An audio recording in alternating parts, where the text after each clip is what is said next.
All right, so the March 22nd study session of City Council is now called to order. And first, are there any changes to the agenda? Okay, the first item on the agenda is assessed valuation changes in Littleton. And Eric, you want to get started on that? Sure. Thanks. Eric?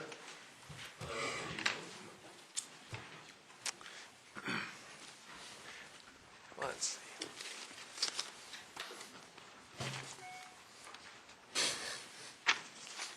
So this evening I'd like to just review and go over some analysis that I've done on residential assessed values and how they've changed from 2005 to 2012, although the data, as you may know, the county assesses homes, at least residential properties, on odd-numbered years. So it's 2011 data. Once I have the 2013 data, I could always repeat this study as well. So just kind of go over a little bit of background of how it works and then answer questions you have and go over just some of the trends that maybe I'm seeing. So the one thing I'd like to point out, too, is when you do look at the map, it tends to look a little bit on the more red side, which indicates kind of down values from 2005. But I think the important thing to note, and the good thing to note, is that 2005 and actually 2006 was basically one of the big peaks on residential housing in Colorado. And while we went way down, we're almost up to a point where we're close to matching where we were at those high years. So while you see some reds, and in most cases, it's more that tan, just few percentage points. It's gone way up. So you may have this as a kind of supplemental piece that I've passed out tonight. But just to give you an idea, I took what was done with Centennial. They did a similar study. And I broke down the different types of residential property, 0 to quarter acre to half acre to 1 acre, and then 1 to 3 acres. So just how many parcels in this analysis? This is only Arapahoe County data. It made it far less complex than trying to take Jeffco and Douglas data. And then the percentage difference from 2005 to 2012. So you can see in the 0 to quarter acre residential properties, we're down 4.7%, 4.8% of where we were in 2005. And then for quarter to half acre, 0.9%, 2.5% for 0.5 to 1 acre, and then on the 1 to 3 acre properties, under a percentage difference.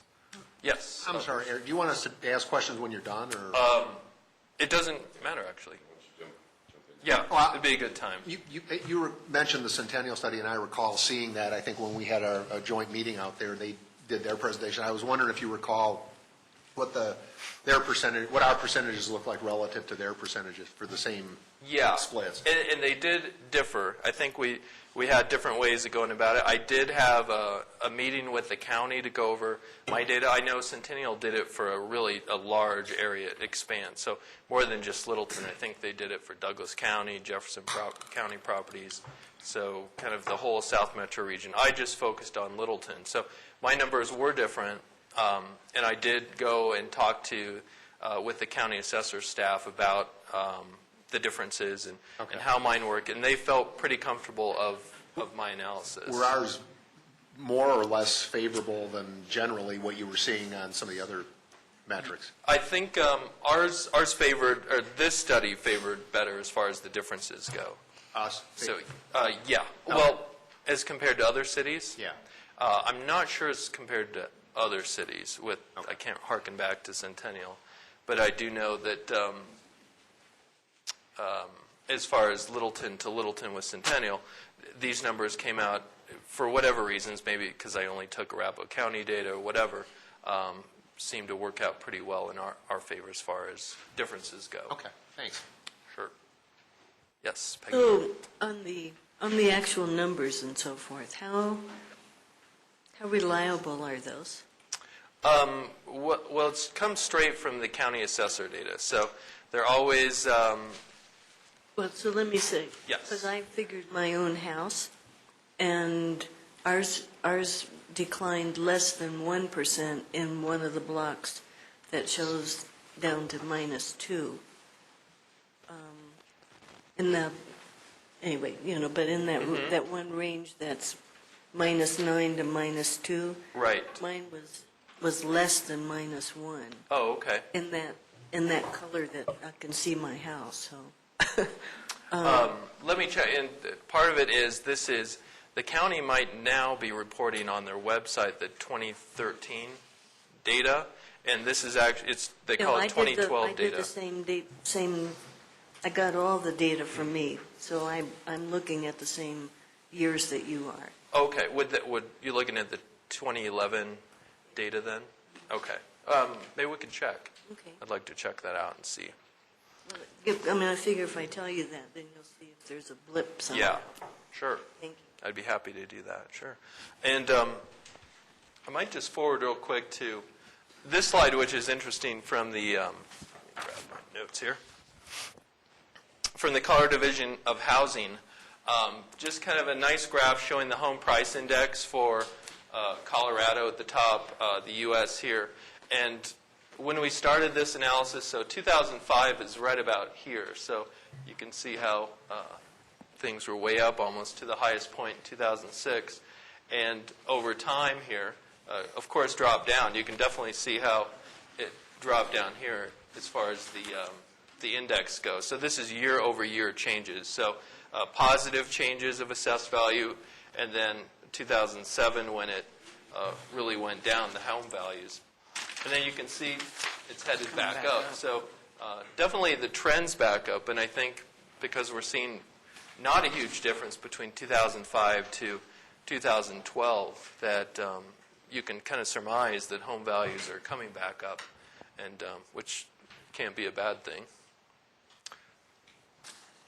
Again, so my house keeps rising until 2009, and then starts dropping back to the 2005 mark. So either I've got a weird house or something else is going on.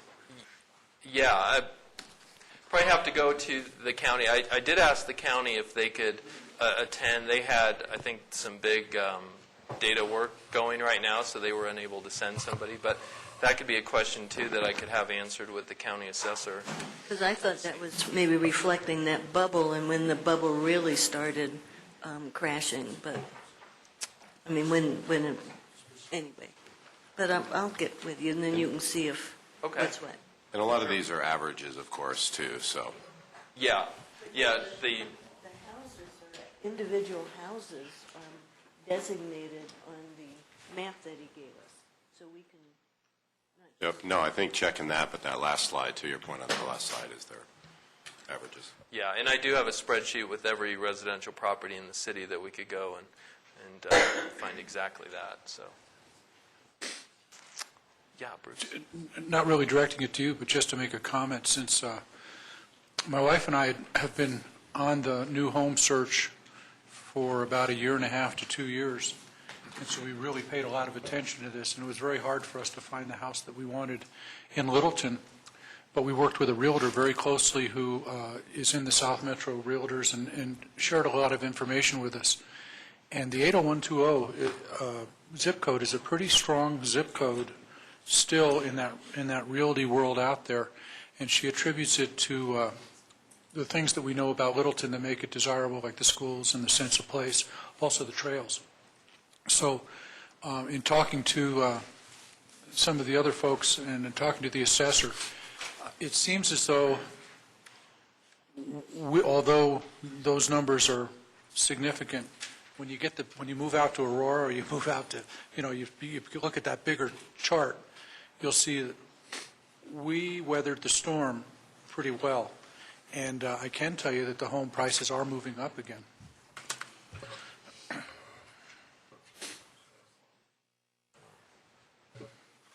So I didn't have a whole lot else to present unless... Any other questions for Eric? Okay. Thanks, Eric. Sure. I think Doug would like to Yeah. say a couple words too on assessed values. So. Come on Thank up, you. Doug. It's better be good, Doug. Numbers. I only bring good news. Wendy's passing out a handout here.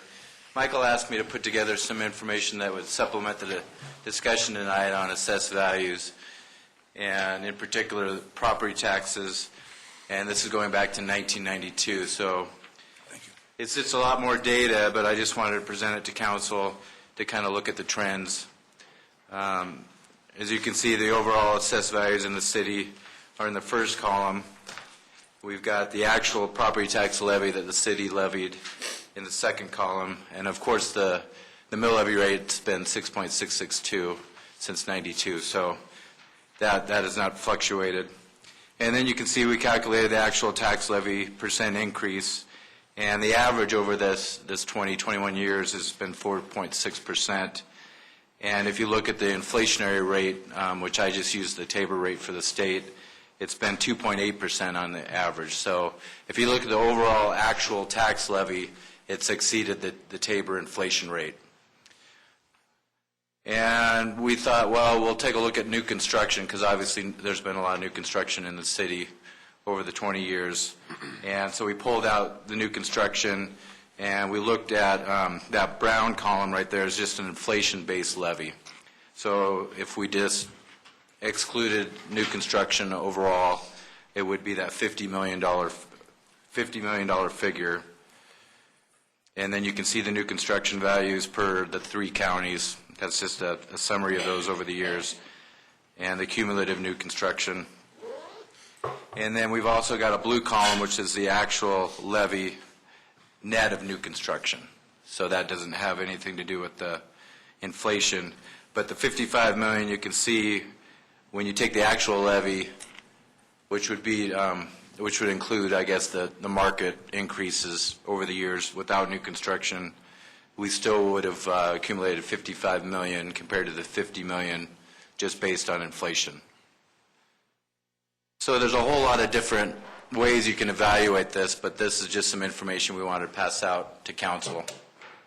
Phil? And Doug, in the new construction, that's from the ground up and would not include a home improvement, or would a home improvement be included in new construction? I think some of that would be, yeah. If it's part of the building permits and it gets reported to the county, that would be residential and commercial construction values. Is that okay? And you can see we had some big surges there right around 2000. And then I think Aspen Grove came on board 2001, somewhere in there. And that, the assessed value was almost $11 million just for that one, that development. Over the years, you can see, like I said, the 4.6% is the average tax levy increase, and we determined about 1.2% of that was new construction, and so the rest of that, the core levy, would have been about 3.4% increase on an annual basis. And I know Council Member Cole also asked about Trailmark, and I think everybody knows right now the property taxes the city receives from Trailmark is about $165,000 a year, and that was a $25 million assessed value. So just to kind of give some barometers on that piece of it too. I know Councilmember Cole asked about Trailmark. So I know that's a lot of information. We just kind of wanted to see how the actual levy had grown compared to some of the new construction and inflation. Is what we're looking at. Bruce? So, I mean, a couple of questions. This information sort of lags into the budget process at some level, because you guys are going to, for 2014, you more or less pick up some level of the 2013 increase in assessed value with respect to the property tax revenues that are going to come in, and so that's being accounted for. are there other strategic considerations with this information and that you guys are noodling on? I mean, I can think of a couple, but are there any things in particular that the analysis of this data suggests vis-a-vis our ability to provide infrastructure, so forth and so on?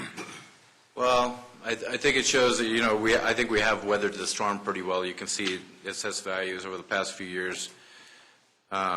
2009, it was $640 million, and it stayed the same in 2010, and then it's dropped off a little bit, but not too much, I think, compared to some of the other neighboring cities.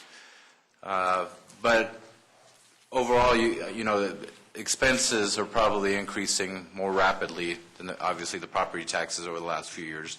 So I think that does point out that trend, obviously.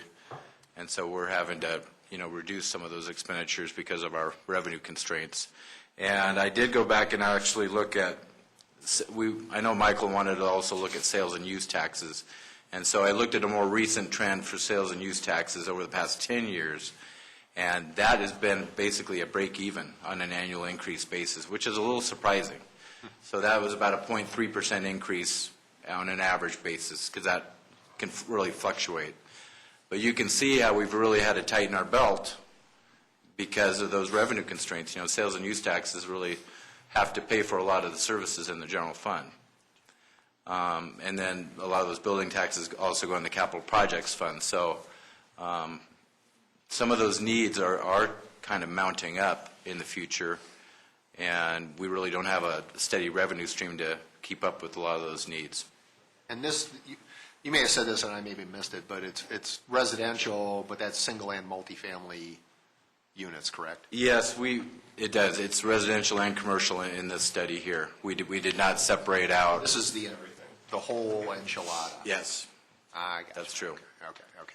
Yeah, we'd have to work with the county on trying to disseminate that further if anybody would want to see that. But No, that just framing context. yeah, and I think for the commercial developments, there's probably at least an 18-month to 2-year type of lag. Once they pay for the building permit until once that becomes assessed value on the county's records, so the city will actually receive that in property taxes. So there is a bit of a lag period for new developments. Do you have any care to speculate as to what you think the trend goes from here? I mean, given, is there any way to forecast? Well, Prospectively, these kind of numbers, out of curiosity? I think once big developers have paid for the building permits and projects are definitely underway, then we can possibly start counting on those revenues a couple years down the road. But like I said, there will be a lag period, right. And I don't think we should count on any of those revenues until there's actually a project that's underway, and there's a good chance of that succeeding. Bruce? Doug, on the handout that we got, I'm not sure who's... Oh, that might be Eric's, if you have a question about that one. Last page, because it's kind of relating to what we're talking about. Yeah. We don't have the color version. Oh. I'm not sure which line is which. Let me look. So here. I got a color version. Okay. Okay. Thank you. Yeah. U.S. is the bottom line. Colorado's the top line. Colorado's the top line. If you look at 2009.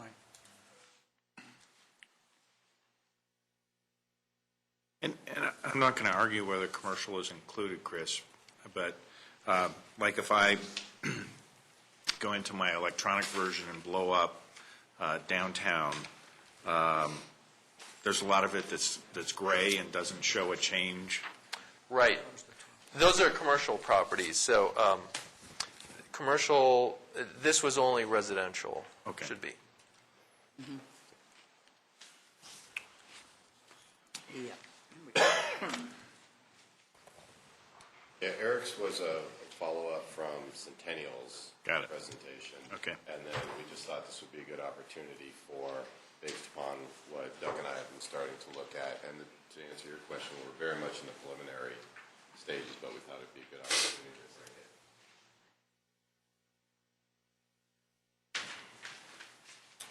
Any other questions for Doug? Okay, thank you, Doug. Thank you. Next item is the Immigrant Initiative update. Alejandro? Hi. Welcome.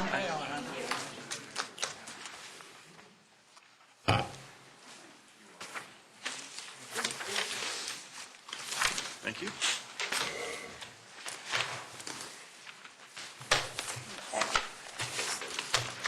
Well, hi, everybody.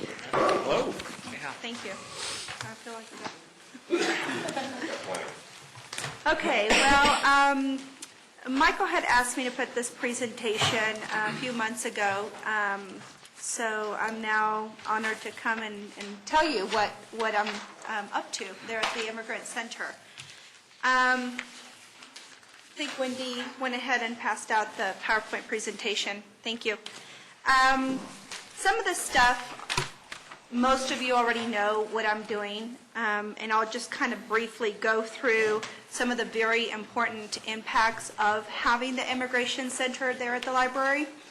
The second slide here is basically just kind of talking about, in 2012, how many foreign-born people are currently in the South Denver metro area. And it's, astonishing to see there's 85,000 people there. And 50% out of those 85,000 are Latin American. And the other 36% are from Asia and Europe. So it's a combination of people. The Littleton Immigrant Resources Center has been nationally recognized, internationally, and also viewed as a fingerprint, kind of necessarily a blueprint to try to establish this type of program throughout the United States. This slide here, I think it's pretty interesting, the one that has the clients served in 2012. If you take a look at that, the Immigrant Center is kind of basically focused on three main components, one of which is the Resources Center there at the library that actually works as a clearinghouse to help immigrants navigate where they need to go, from health care to schools and so forth. The second section is actually the education component. And within the education component, there's three different avenues. One of them is the English section, to actually teach immigrants how to speak English and to be able to navigate the system here in the United States. The second component is citizenship one-on-one mentoring, which is the reason why we're nationally known. And then the third component is the small group classes that we just in January started with the help of a grant that we received in October of last year. So if you take a look at this, this is just in 2012. So if you take a look at the zip codes of where people are coming from, you can obviously see here that the majority of the people that we help is in 80210. They do come from all over the place, but as the majority of the people come from this area. And then this next slide is, I'm pretty proud of this next slide. It basically talks about the grants and the donations that LIRC has received in the past, I guess since 2006, since the program started with LI3 and then became LIRC in 2009. If you look down through these grants, it's pretty powerful to see how many people are involved with how, they believe how important this program is. On the right-hand side, you see all the donations, and one of which has been, obviously, Council Stallman, who has been very helpful with the vouchers that we provide. And then I break this down a little bit further. Oh, I'm sorry. I do have a question. When I look at the grants and donations and things, is this the entire list? This is the entire list, yes. And I'm just kind of curious. When I see that 50% of our immigrants are, say, from Latin America, are you hitting up the embassies and things like that too, and they're not donating? Well, it's not that they're donating or not donating. We're just, sometimes they say, yes, it's a great program, hooray, hooray, hooray, and that's pretty much it. So even though we're helping out folks from their country, they're unwilling to help us? Well, it's not that they're unwilling. We just haven't gone that far. There's only 4 people in our organization, and we do have a part-time person that's been helping us write the grants. One of our volunteers who is now employed by one of the grants has been helping us. So one person has been helping us write all these grants. I mean, picking up a phone call and calling an embassy, has anybody done that? We have not. Okay. We have not. Thank you. Sure, thank you. I'm back on the client served. Sure. page. So you said, I thought you said majority come from our zip code. Yes. I see a huge line there, but it looks to me if you total all the others, that we wouldn't really have a majority. Well, that is, So- yeah, I so guess if you put it that Yeah, way. and so just for information, maybe you can get it to us, the actual percentage served by our zip code out of Sure. all of these, on both the immigration services and the education services. Okay. It's just the information piece. Sure, I'll be happy to do that for you. Thank you. Let me just ask Peggy, are you looking for Littleton residents versus others? Okay, because it's not just 80120. Yes, so our whatever's in our zip code. Sure. versus all the others. But some of the zip codes will be beyond the city. Like 80123 includes some Denver and Jefferson County. So I just, If you have a way to know if they live in Littleton as opposed, incorporated Littleton versus all these others. I do have them by county, if that will help. I mean, we don't have them as the program works There are with. not that many, Phil, I think, maybe who wouldn't be in Littleton in the 123 zip code. So if we look at least at what's called our zip code, that would help. Sure. And I can try to go back and get that information for you as soon as I can. my zip code is not just 80120. Well, it's tough because really the only pure zip code we have is 80120. Fortunately, it is the majority of the city, but we do have a dozen that are peripheral, and you almost have to go in and hand pick out it's. I mean, I can Go in a use haystack. the percentages and see if, but I appreciate that. Okay. If you just used, for the education services, if you just used 80120, you're at a third of them because there's 75. I assume they're individual Yes. clients. These are only. And these are- 25, 24 of them came, so it's a little under a third, but just a quick math there for you. But we'll see if we can fine tune it a little bit.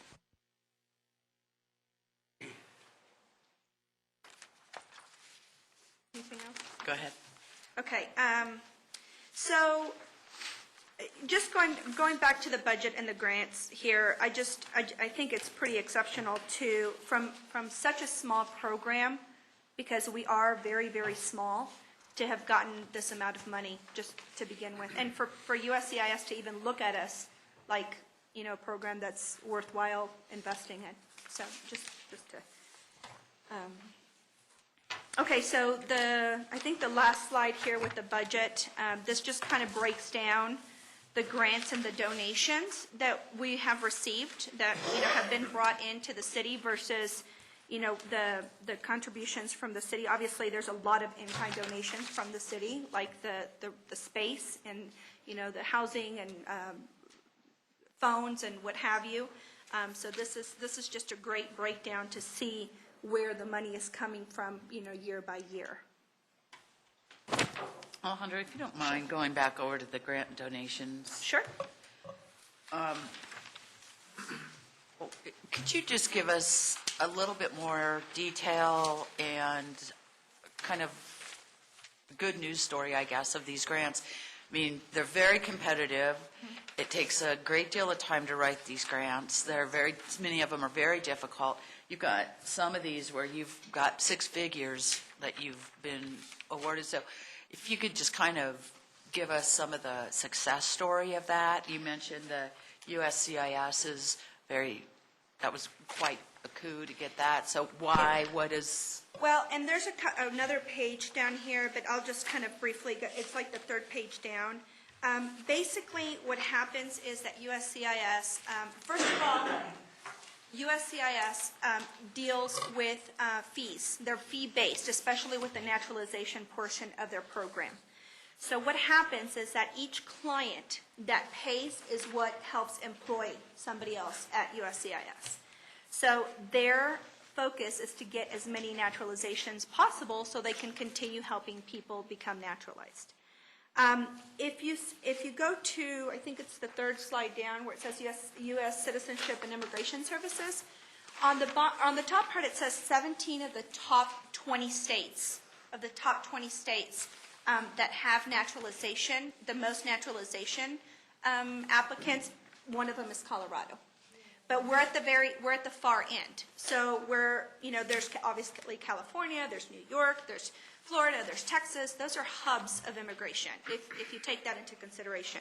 Colorado is it's one of the further down, what have you. But it's also, those states have incredibly higher populations Exactly. than we do. So. Exactly. And that's kind of what I'm trying to prove here. Out of 150 applications that were submitted throughout the United States, and I'm talking about Catholic charities, which have been established for years and years and years and years, and they are known. You say Catholic charities, it doesn't matter who you are. You would have heard of that organization. We were the only one in Colorado that received this grant. We were the only one. And out of that, we were the only one, I have my cheerleader here, and we were also the only ones in Colorado that have 15 people or less as employees. So, I mean, there's only 1.5 people in my office. That's paid by the city of Littleton. So, with that said, I mean, that's a huge, huge accomplishment. We tried 3 times, and we got it the 3rd time. Great. What do you think, or do you know what the criteria was that you guys pushed you over the top with it? Yes. Helping the underserved population is the first priority right there. It's people who would not otherwise be able to afford the $680, which is what it costs to apply for this benefit. In addition to a lot of people, I mean, I don't know if you've seen it's a 10-page package. And it can be confusing. It really can.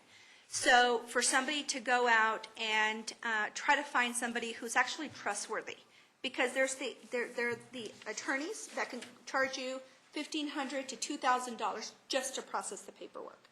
And then you have these infamous notarios who take your money one day and the next day they're closed. Not to mention that they're providing the service illegally. The accreditation that I have through the Board of Immigration Appeals, I'm sure you all know because I keep saying that over and over again, but, again, we're the first municipality nationwide to receive that accreditation. So, and at any moment in time, the people from the Department of Justice can come into my office, take files out, and make sure that I'm doing what I'm supposed to be doing. So every 3 years, I have to have a continual legal education, just like an attorney, just like a doctor, just like anybody else that needs to be, you need to keep up with what's changing with immigration law. So,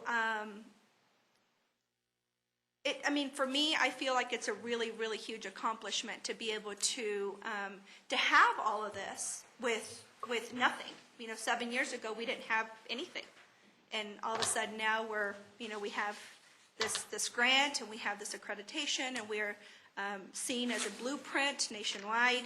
We've received calls from Thornton, actually, from Thornton, Colorado. We've received them from Beaver Creek, Oregon, and Rochester, New York, actually opened up the second municipality nationwide based on the fact that we were that blueprint, and we were able to help them with how to get that information together.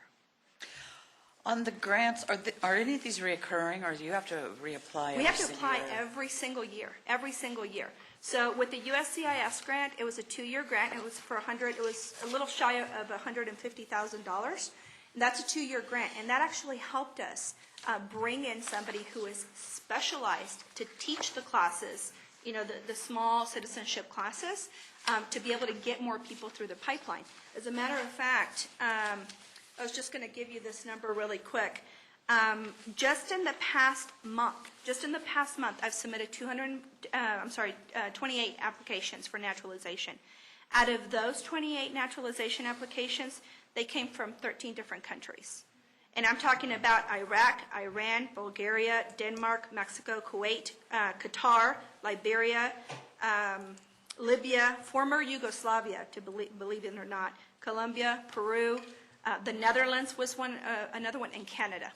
So, I mean, so there's a lot of people that it's not just the Hispanic population, although it's the majority, but we have people from, and we're starting to see a shift to people that are using it from all over Europe and Asia, and Africa for that matter.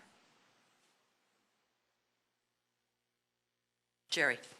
On the client served slide, Yes. so the column record count, is that in thousands? What is that? It's in hundreds. It's in hundreds. So this one is actually 30 people, and the thing is, and just to point that out, for the past 5 years, it has taken me that amount of time to be able to get a database that I can actually put all my information in and not have me count bits by bits. So this is all just 2012. So 2012, you served how many then? Is that 26? It's all, they're all added together. And this is just for educational and citizenship purposes. I don't have the slide that with the resources. The resources is, The bar is representing how many? the bars are representing one person.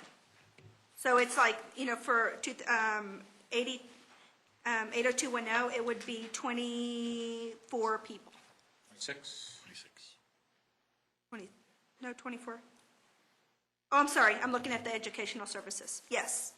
So yes, that would be correct. Now, mind you me, that in 2012, I went through a lot of turnover from in staff. So I've been the only constant person since 2006. Thank you.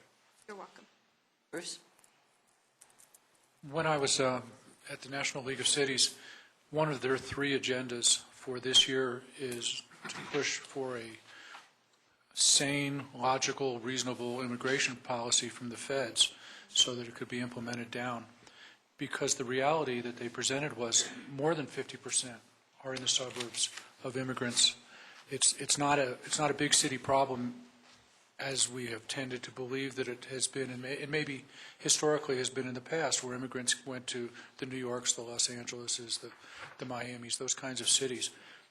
They still do, but now it's suburbs in those cities, and it's suburbs to smaller cities, Denver being a medium-sized city.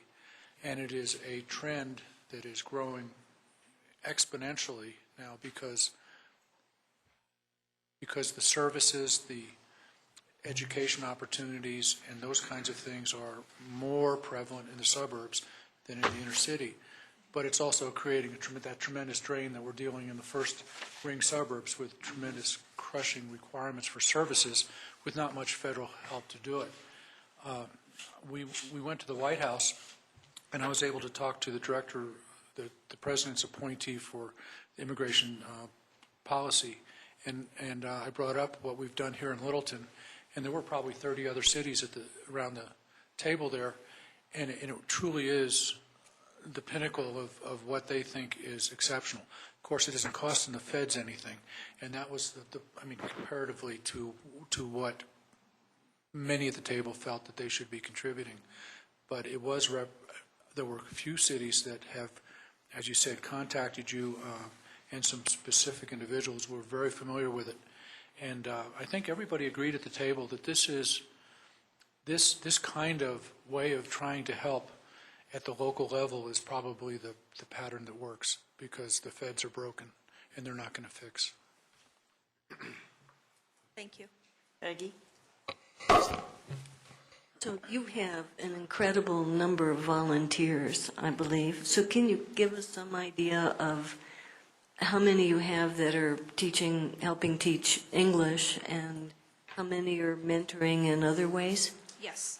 Right now, we have since 2013, so since January 2013, we have matched 19 students with their language partner. So that's individual tutoring. That's individual tutoring that is, the volunteers, and I have a couple of volunteers here on my behalf as well.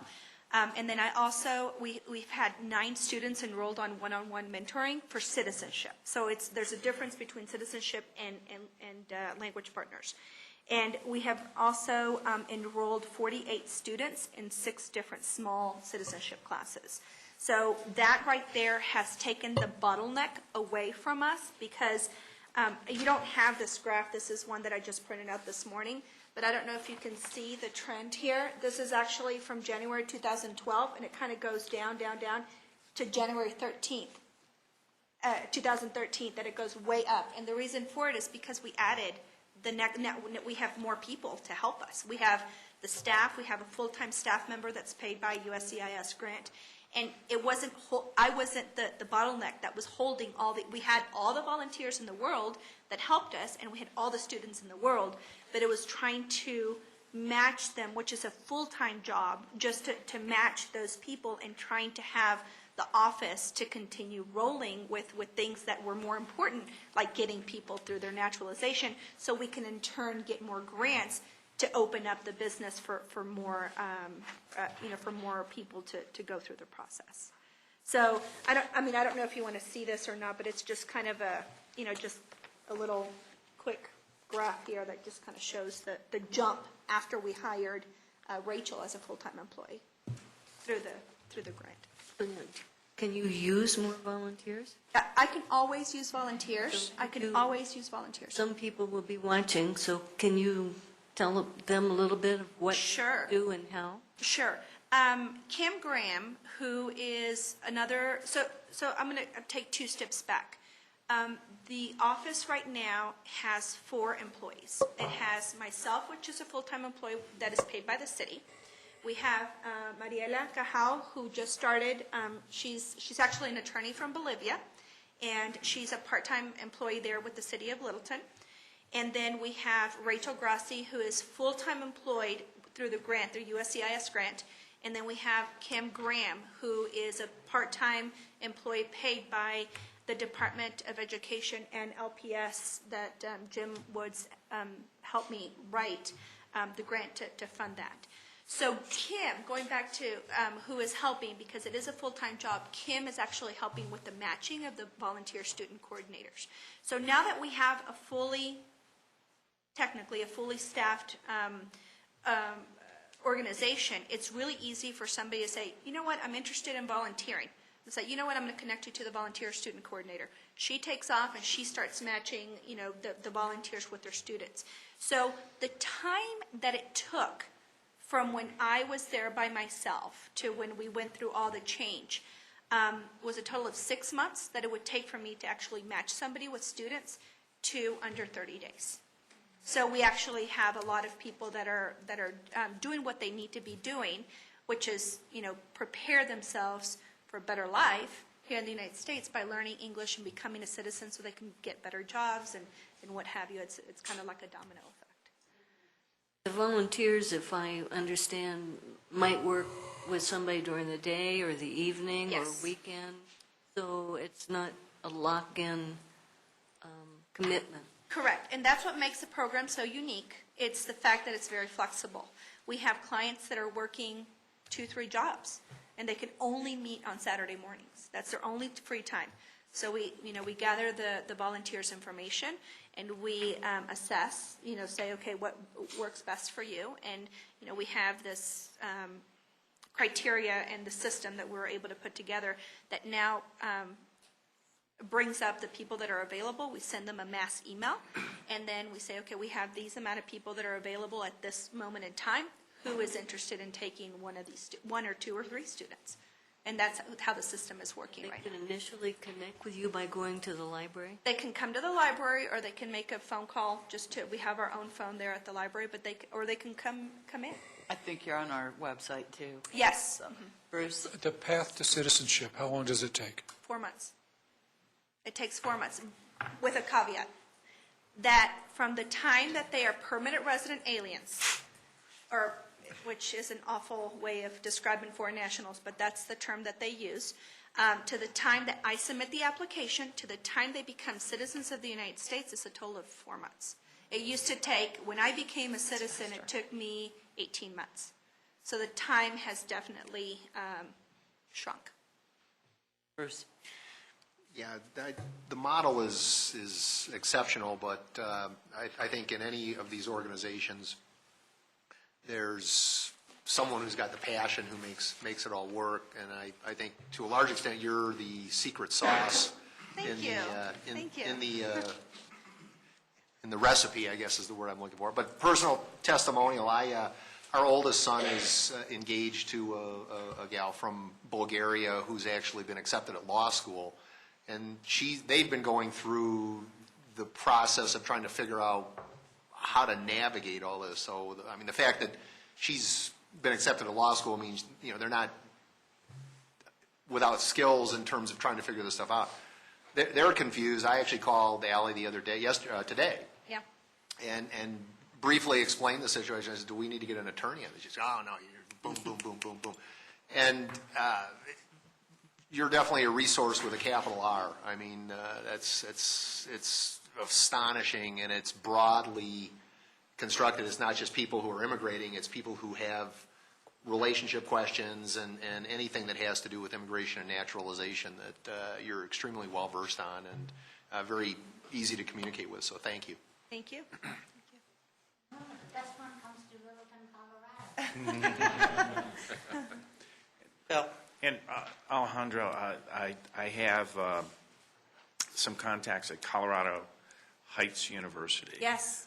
Yes. And so they want to reach out if they haven't already. I mentioned your name and I said to reach out to Alejandra. As a matter of fact, we have 3 people that are coming in from Japan that are going directly through Colorado Heights because they went through the program and they're wanting to open up the exchange program with. So I appreciate that. Thank you. Just one more thing. I was very impressed with something that the director of the Police Foundation said in D.C. and at the seminar discussing this, and it was about the illegitimate assistance of particularly the notarios. And I just want to mention that if you have information or any of the folks you're dealing with has information about any of those illegal activities, we really want to keep them out of Littleton, Englewood, the whole area here. And so that information needs to get passed on. Thank you. I appreciate that. And with that said, we've had just recently, there was a gentleman that came into the office, very well dressed. So you knew that he, well dressed, well mannered. You knew he was educated. It's like, you know what? I don't know how to fill these out. Can you help me? It was like I don't know. Anyways, it was some kind of a iPad or something that he brought in. I said, why are you doing that? He's like, well, I just paid, $280 to, download a document that is free on the website. Free on the website. He's like, and then I just paid them an extra $580 to do this. And I said, okay, I didn't want to be alarming to him, but I said, you know what, is there a way that you might be able to go contact, I was hoping that he had paid with a credit card. He didn't. He paid with a bank card, so the money's gone. But he actually paid a good $1,000 for something that could have been provided for free. And it's not just me. It's a free document. It's not like it's a free document. So we have tons of people that come to the office and say, I've been waiting for months and months and months. I already paid. I haven't received anything. Can you please check? Well, there's nothing on it because they never filed. They took their money and ran. So the question is, what do we do about a problem like this? How can we try to help solve that problem?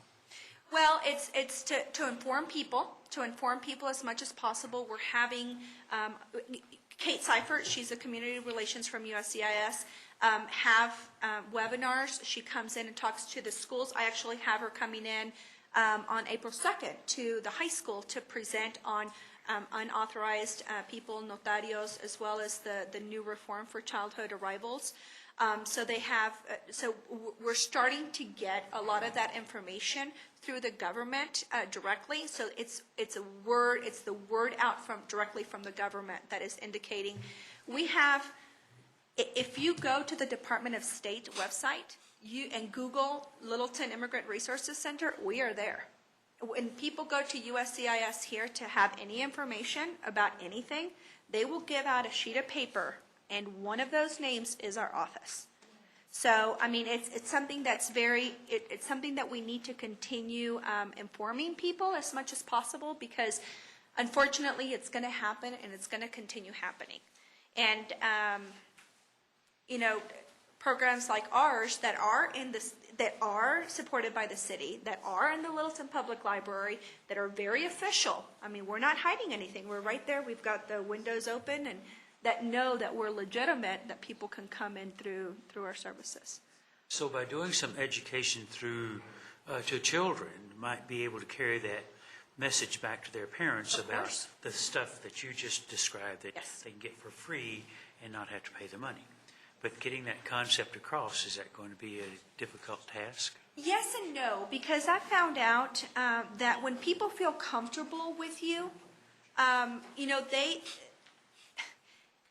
they'll come from, I have people from Wyoming, I have people from, I mean, you name it. I've actually processed people from other states because they have heard from the brother, the sister, the cousin, the whatever, that the people there at the Littleton Public Library offer their services, and they're through the city of Littleton.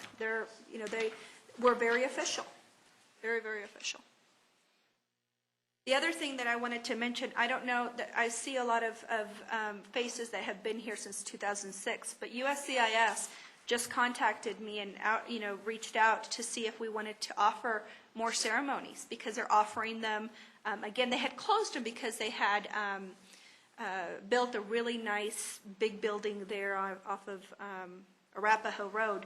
But now they want us to start doing ceremonies, and they, offered to see if we would be interested in doing something like that.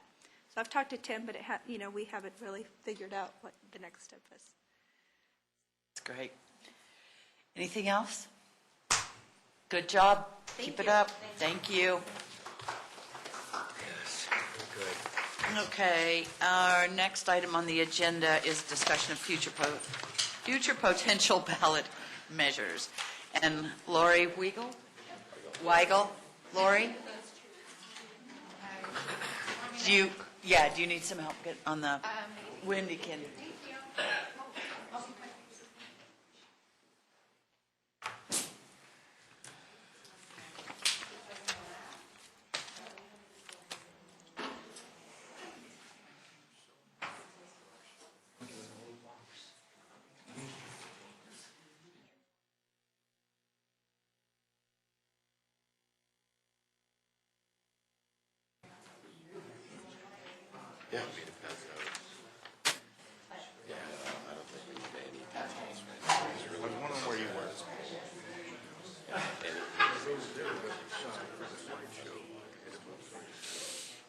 You didn't get one of the chairs with the rollers on? Okay.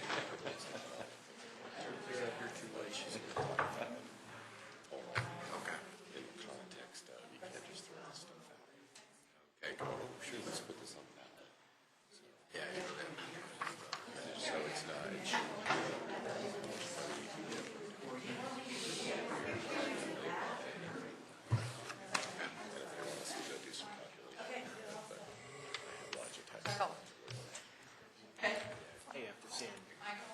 Yes.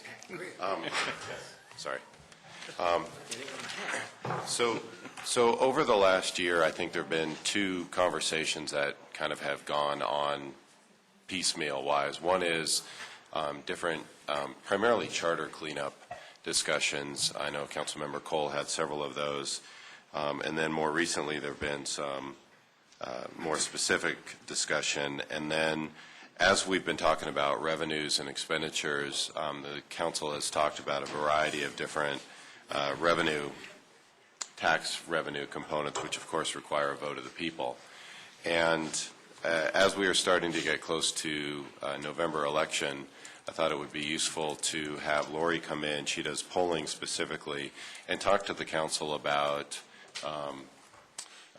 what the value of polling has, how you set up different ballot measures, when you go for revenue taxes versus when you don't, how you developing ballot language, which is very key in terms of, it's a very different thing to go to the voters and say, would you be willing to vote for, say, a property tax increase to pay for X that sunsets when the payment is made, versus will you go for a sales tax for general operations versus a variety of different things. And so what is in the memo there is just the general high-level 30,000-foot list of the things that you guys have talked to me about, so I just wrote them down in general. Obviously, there's a lot of detail, and I think several of you have some ideas about what you would ask for. But I thought Lori, who does the polling, come and talk to you about the value of polling and how those polls work, and then just open it up for discussion primarily amongst yourselves, but to have Lori here as a polling expert who can answer questions about some of the details and specifics. And we certainly could engage Lori at the end of this if there is a desire by the council to do some community polling on any of these items that you have up for discussion tonight. So with that, if you want to, she's got just a short PowerPoint, and then we'll open it for discussion. So, thank you. Am I on? Yes. There, okay. So, thank you for having me. My name is Lori Weigel. My firm is Public Opinion Strategies. We are a national firm. I've been in Colorado for close to 17 years. I shouldn't admit that in public anymore, but which was a blessing because I was in Washington, D.C. before that, so this is far better. But one of the things that obviously is somewhat unique to our state and is of increasing use around the country is obviously that the fact that we need to go to the voters when we are seeking approval for any sort of tax measures, fees. I have a colleague who's downtown right now who's in another state, and I had to enlighten her on our unique situation in the country in terms of tax proposals. So one of the things that I have done, and I feel after going after that wonderful woman who talked about all the great work that she does every day, I feel a little inferior talking about my work as a pollster. But basically what we do is I work with communities from towns to cities to special districts to counties and statewide when they are seeking either changes in terms of changes to the Constitution, simplifications of current charters, things like that. And obviously, given our unique situation here in Colorado, often we are seeking funding from the voters.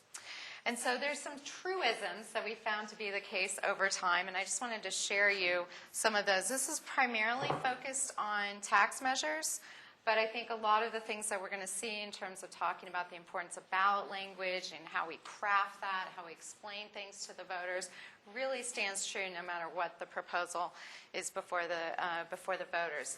And so I am often hired in order to help communities assess, is this something that is really feasible? Because we know that campaigns are difficult endeavors that we don't want to embark on lightly, because they take a lot of time, energy, and all our enthusiasm, and it's also a shame to lose.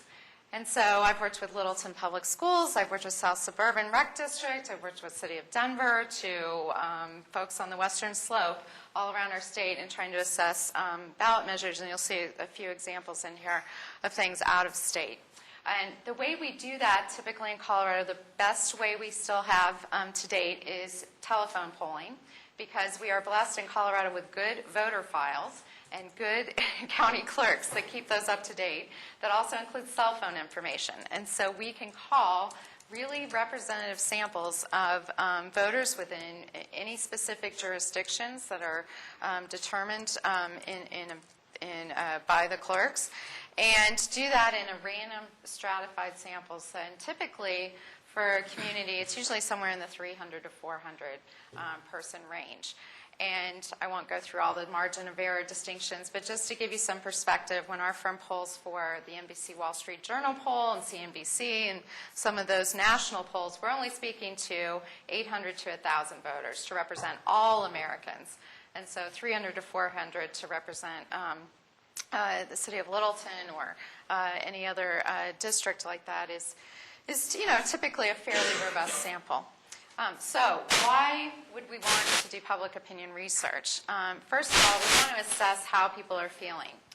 One of the things that we know is that their attitudes toward government broadly, towards specific entities, whether it's a school district, a city or town council, those can affect how willing they are to pass over their hard-earned tax dollars and send those on to that community.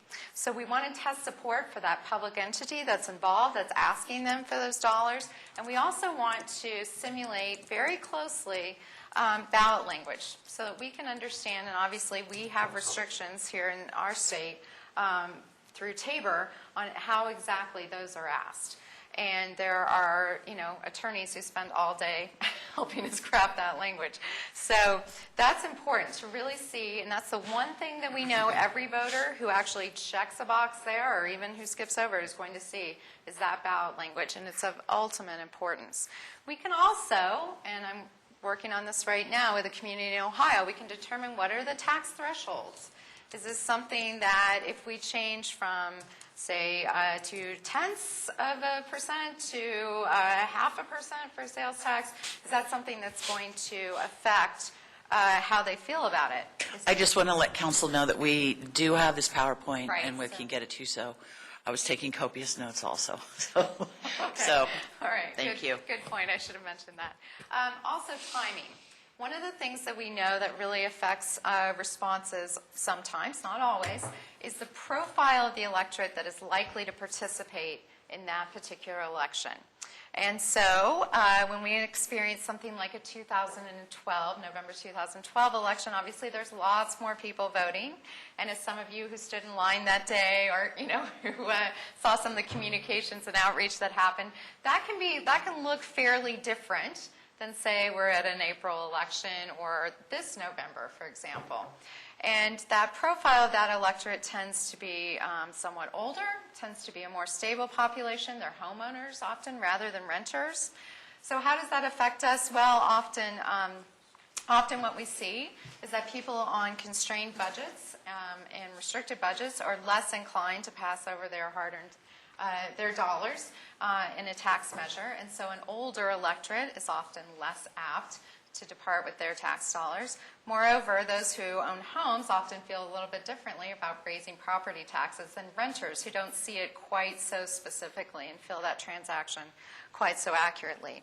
The other thing that we often do is we say, okay, well, they're going to hear something. We're going to communicate to them. So we want to test some of that simulation, the give and take, and understand how that affects them and really how should we be framing some of these issues.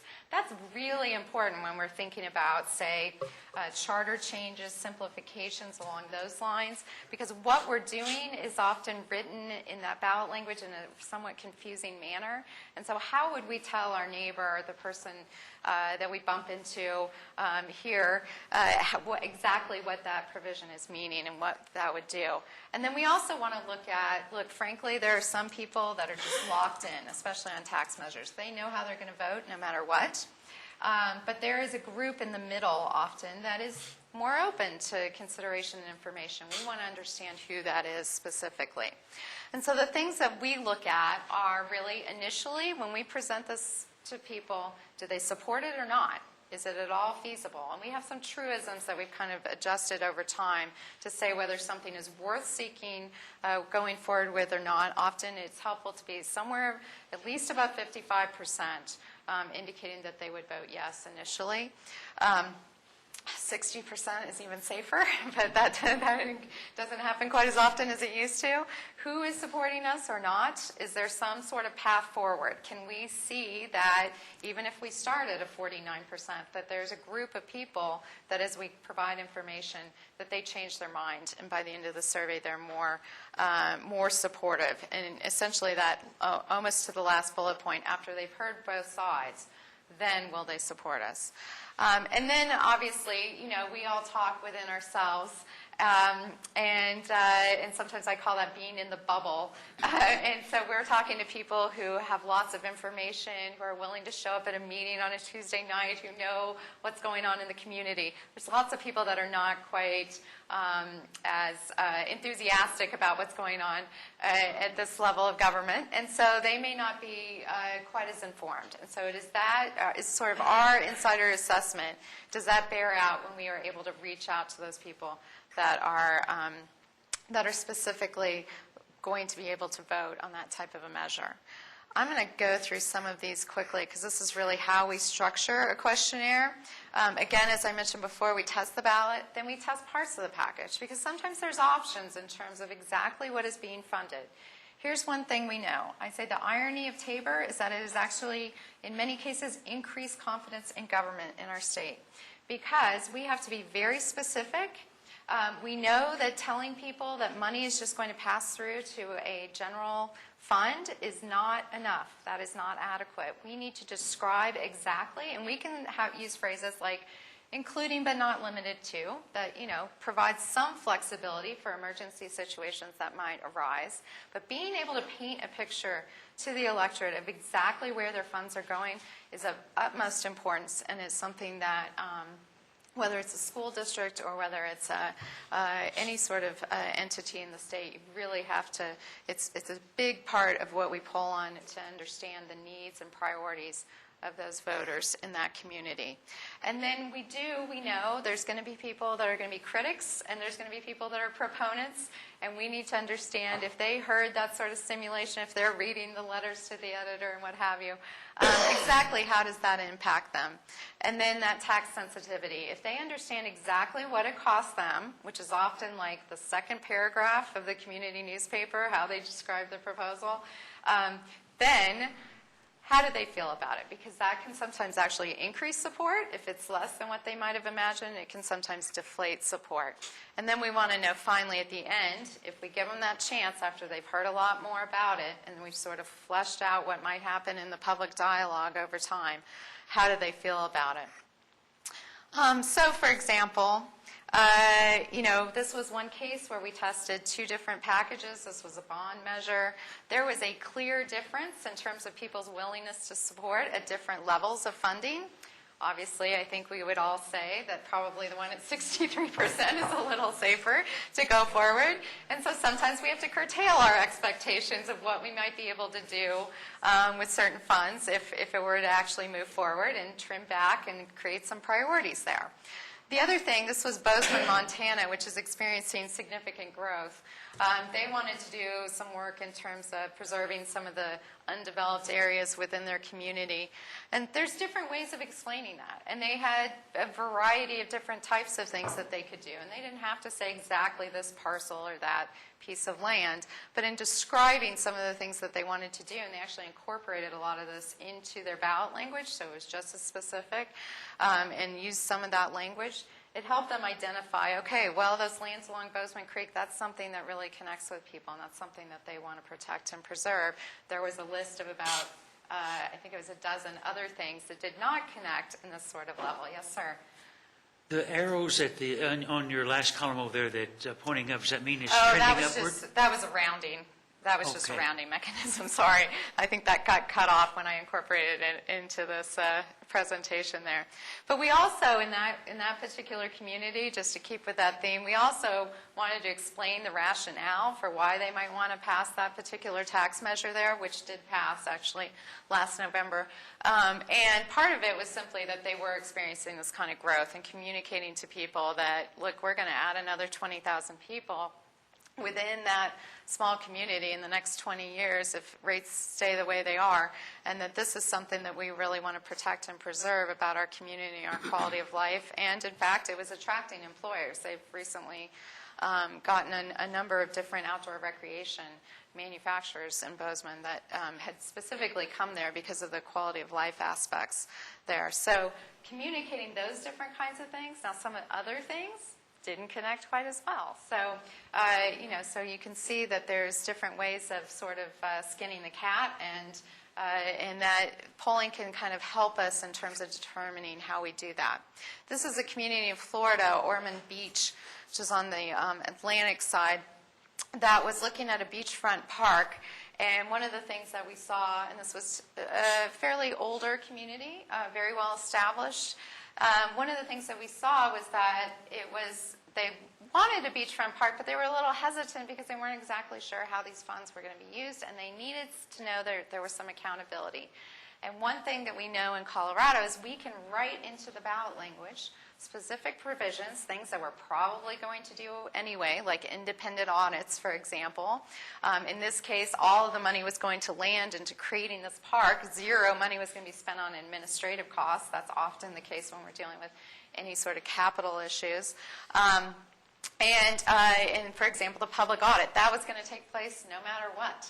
They were going to have to do that, but telling people about that was something that really increased their confidence, and it was something that the proponents, who were a very active and vocal group, and they did some specific mail pieces, they not only told people some of the benefits and what exactly it was going to do, but they included some of those provisions to tell people how those funds were going to be well stewarded.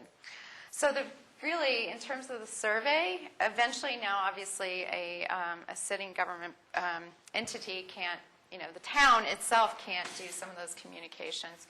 But once an active group of citizens takes those over, then they can incorporate some of the findings from the survey as well in terms of communicating more broadly.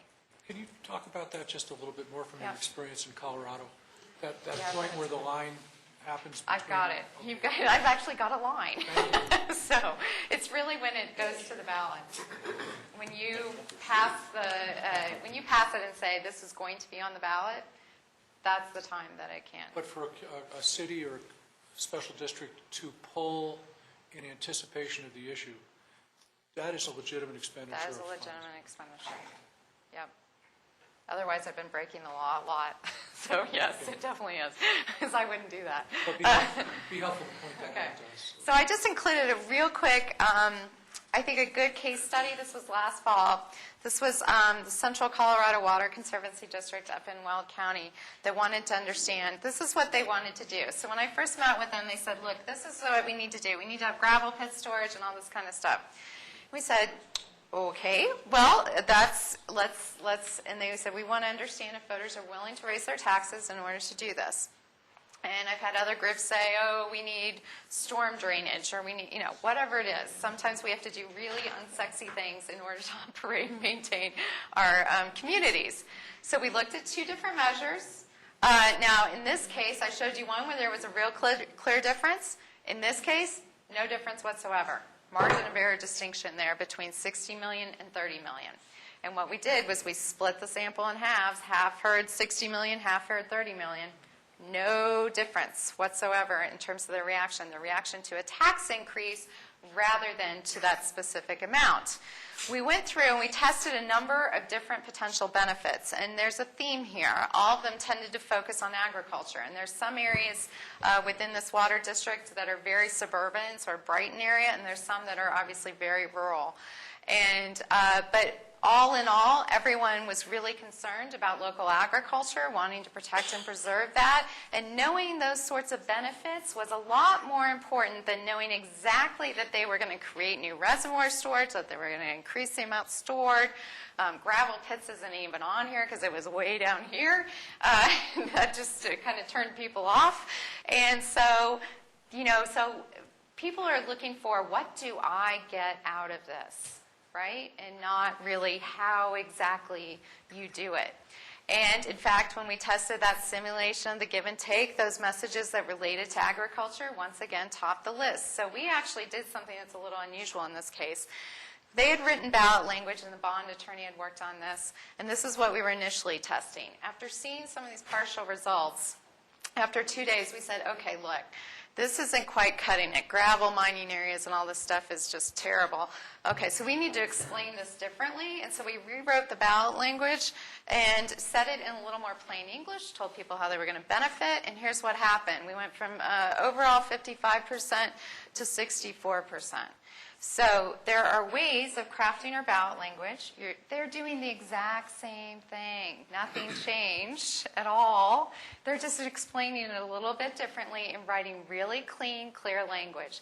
Same thing with changes in charters, same things with other things.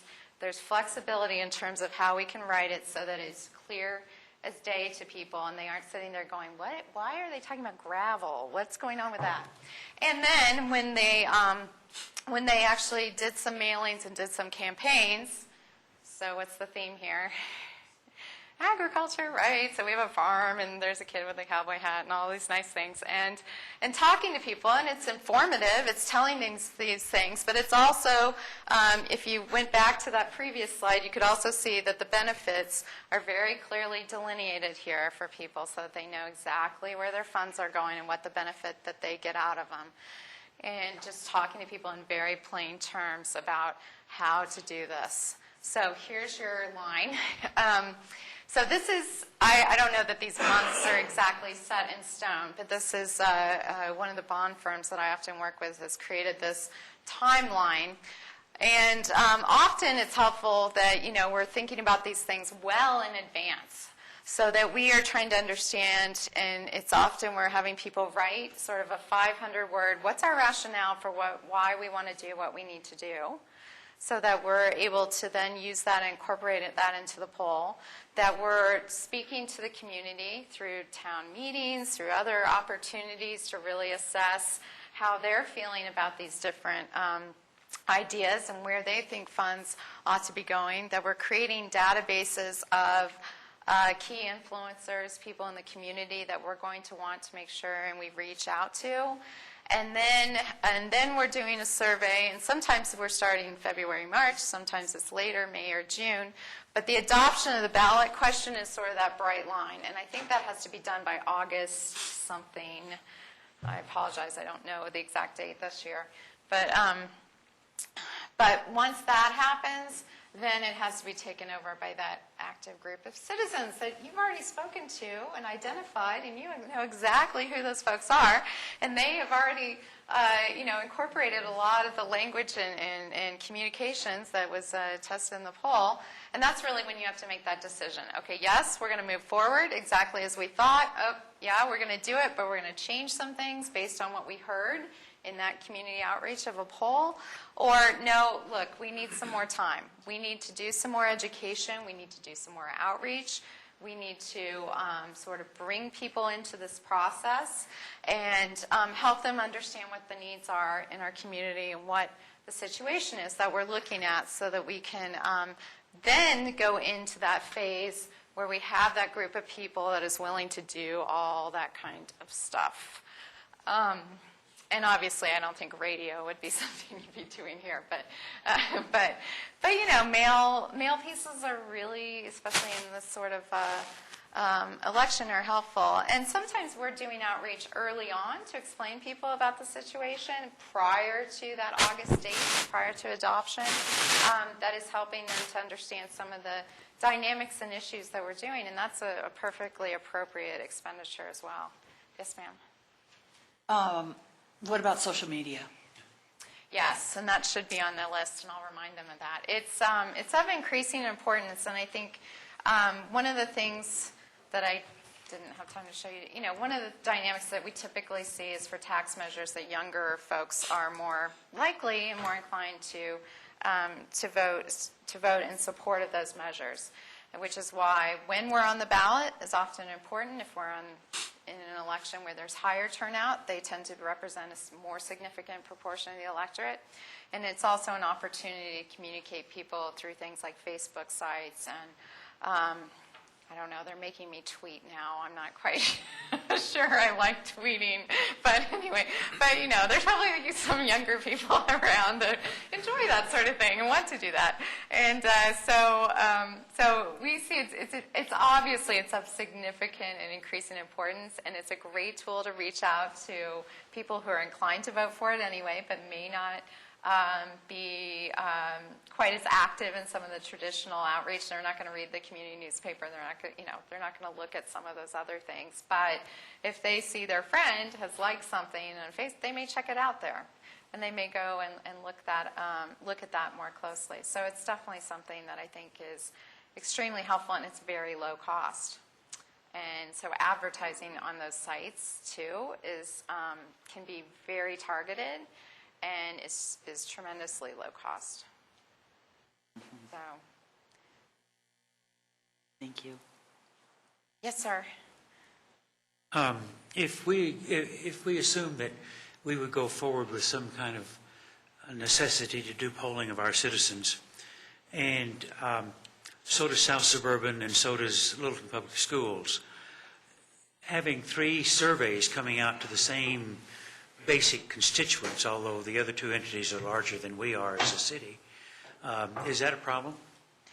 No, I just had that experience in Alachua County, Florida, where the city decided to do a survey right when the citizen group was doing a survey, and it didn't affect us in any way. We're only talking to people for 3 to 4 days, so the chances of you doing outreach at that same time are very low, and obviously since I'm doing that other work, I would make sure that you weren't doing it at the same time.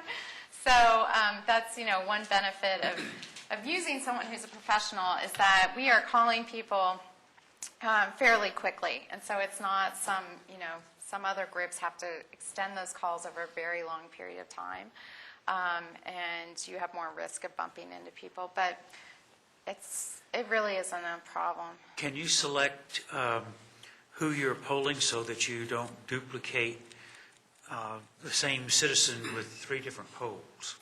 Yeah, although honestly, I often get, when I speak at different events, I often get just as many people saying, oh, I never get polled. Why don't you call me?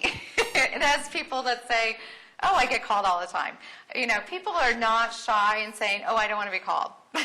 And just hanging up the phone, believe me. So I don't, I guess theoretically we could see if there's a way to do that. We often will take people, we could make sure that we have your phone numbers so that we're not calling and bothering you, because if you helped design the survey, it probably wouldn't be appropriate to weigh in on it. And so there's ways to take people, make sure that we're not calling them out of that. So theoretically we could, but honestly, if it's not within a week or 2, I don't think it typically tends to be a problem. So, and the other thing I should have shown, and I don't think that accountability provision had it, a sunset can often be extremely helpful, especially here in Colorado, because it tells people, look, this doesn't go on forever. There's a limited period of time. They're going to check in with me again. If I'm not happy, I'll have an opportunity to tell them no in the future. And it also, we know, for example, Arapahoe County had a parks and trails and open space measure in 2011. It was one of the few measures in that county. There was 11 measures on the ballot that passed, and passed with the highest proportion, in part because they were continuing a tax that had been passed, I think it was 8 years prior. So we know that Tabor, some of the language doesn't apply when we're continuing an existing tax.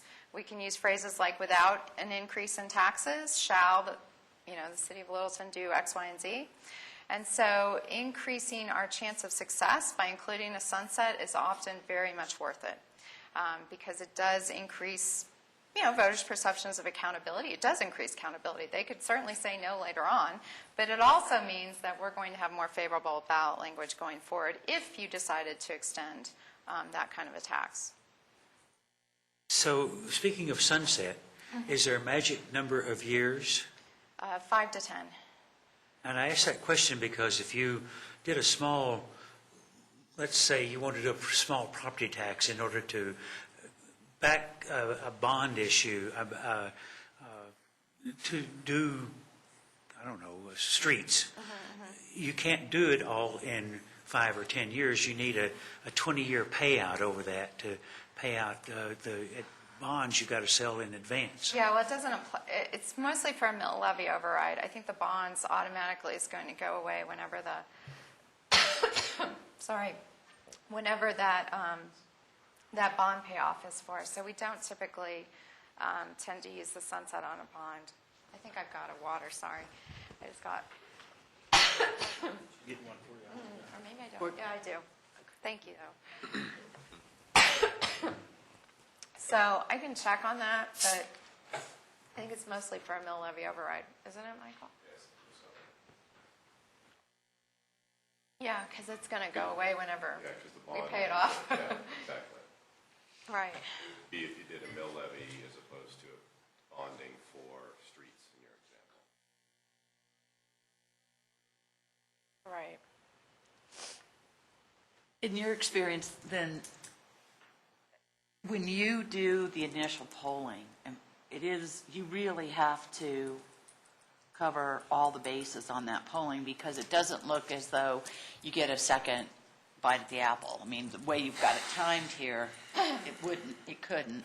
But if you did want to run that polling, get that information, and then not have alternatives for people, come back, rework it, and then go back out and poll again, Well, there's a tension between having enough time to go through all the steps, right, and do the poll early enough to make sure that you have that time to walk through all the things that you need to do, and being sensitive to the fact that, certain events can happen.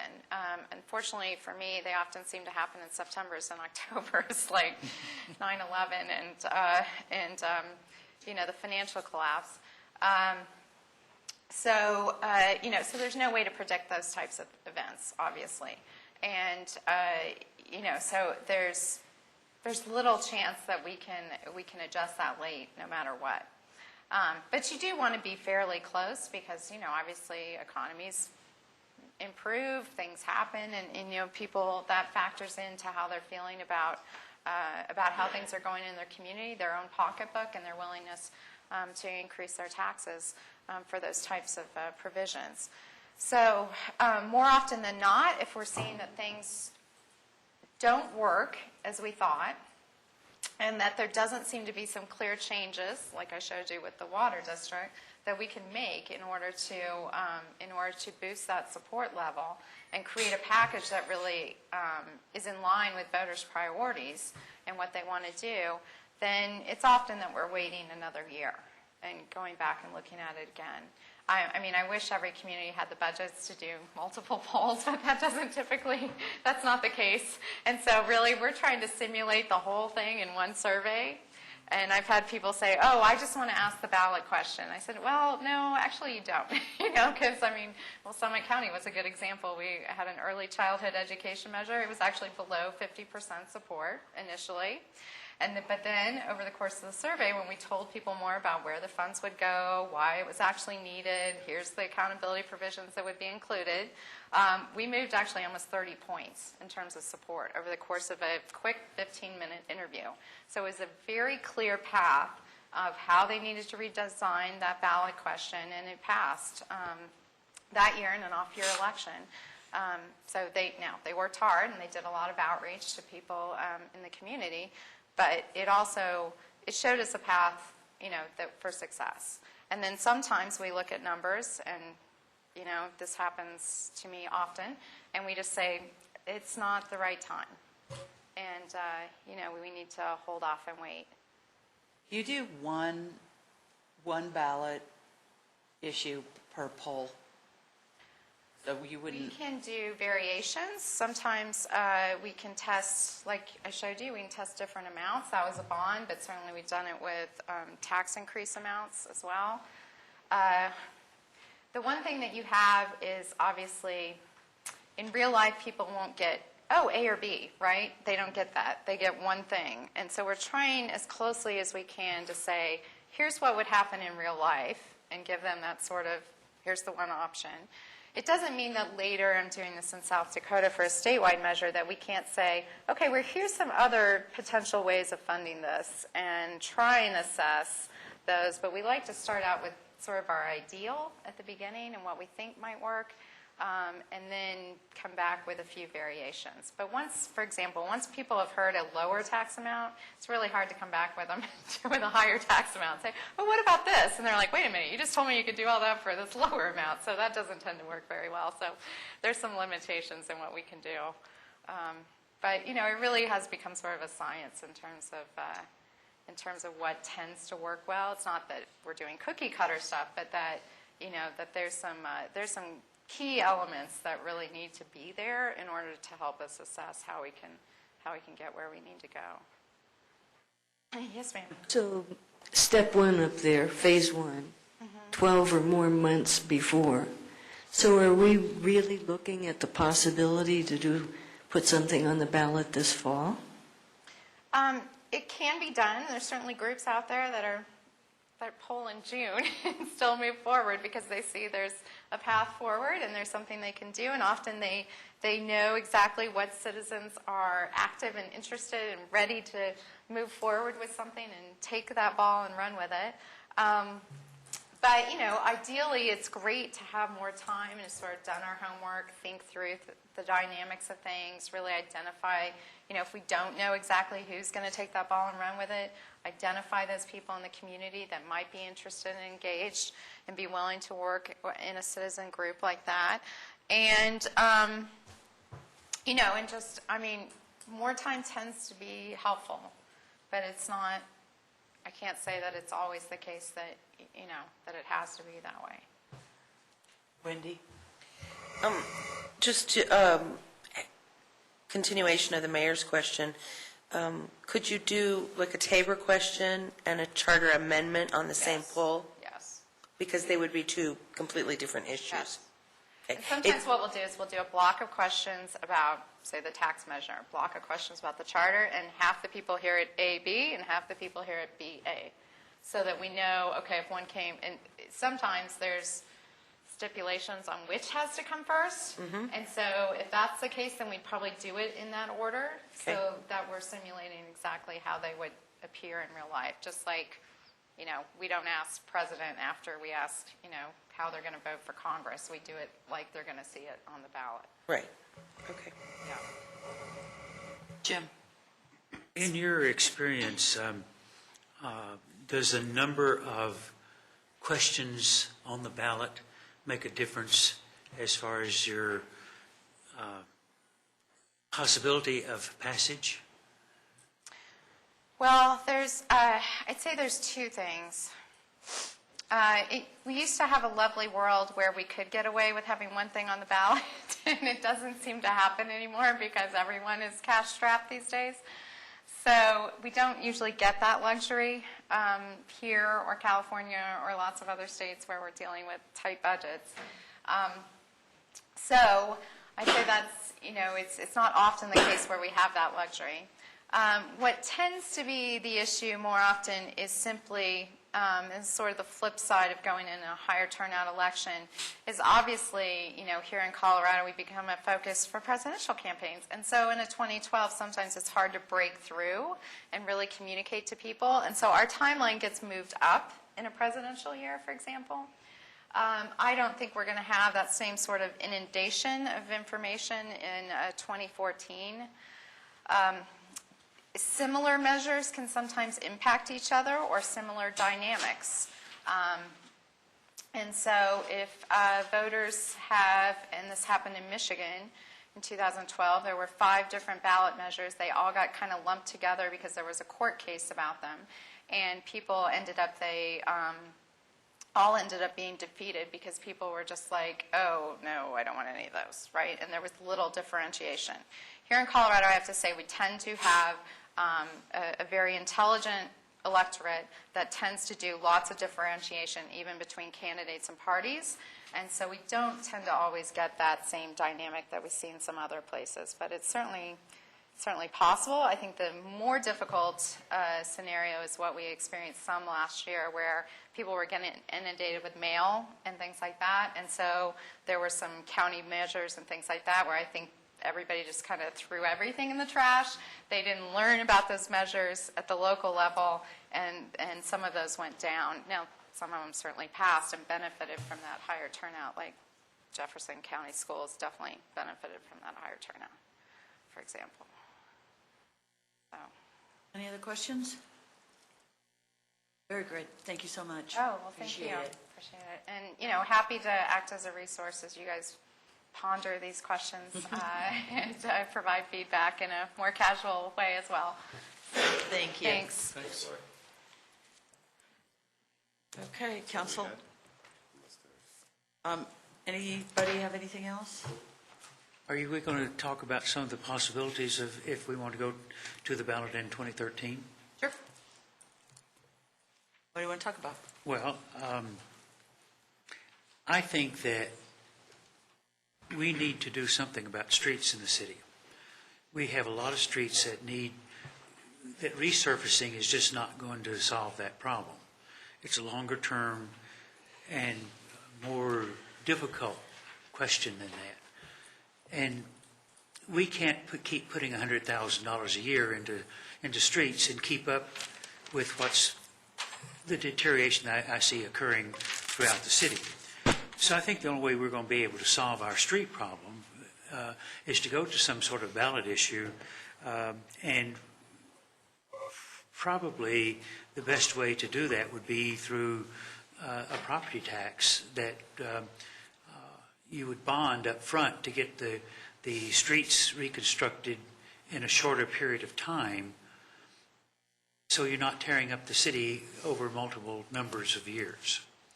And so I'd like to have a discussion about doing a property tax increase in November of 2013, specifically for a set aside for streets. Bruce? I share your concern about the issue, the topic.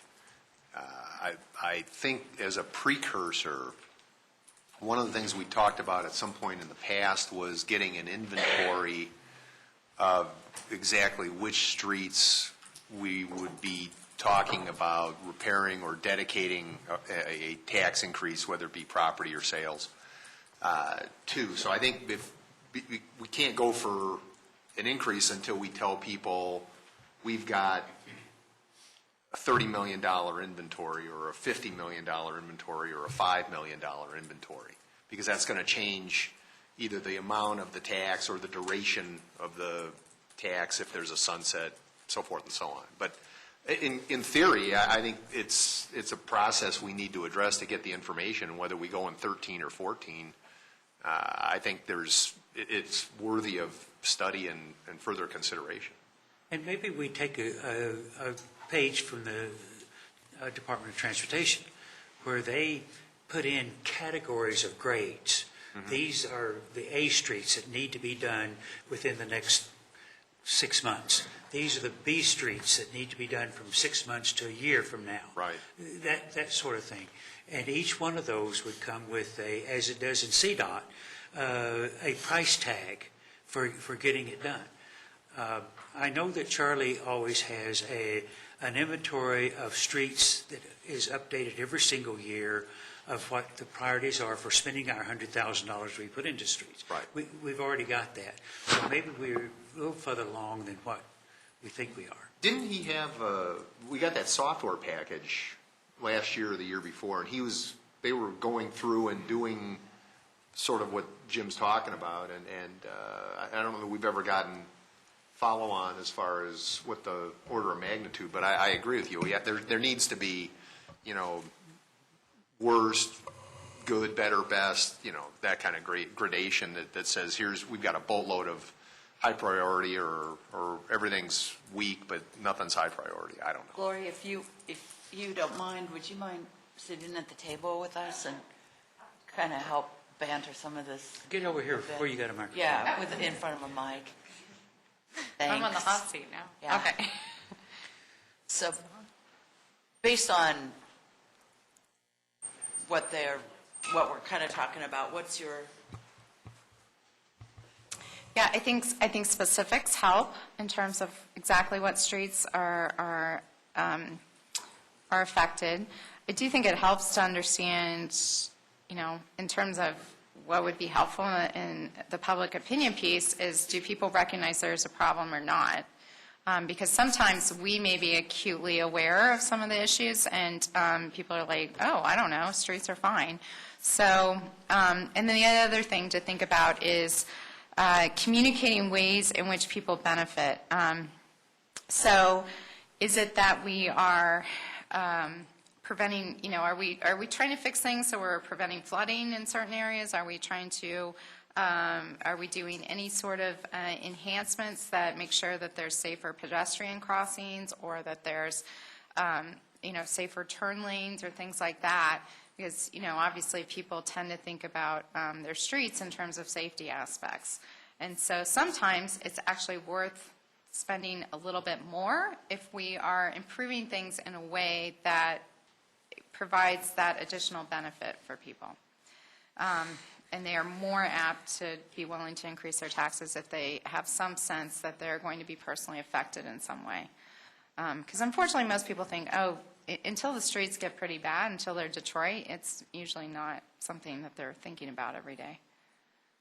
I've had people in Colorado, I've actually done work on for CDOT and others, and it has to get like pretty bad before they actually think it's bad. I've had people tell me how great the roads are here, and you're like, really? Because when you cross over into Kansas, it suddenly gets a lot better. So but they don't tend to, they get used to what they have. But it may be the case that they very much recognize that and want, and that's a problem that they think is a priority and needs to be fixed.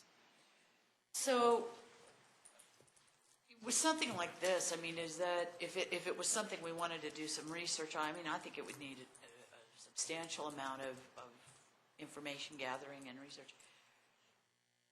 2013, 2014, I can't imagine 2013.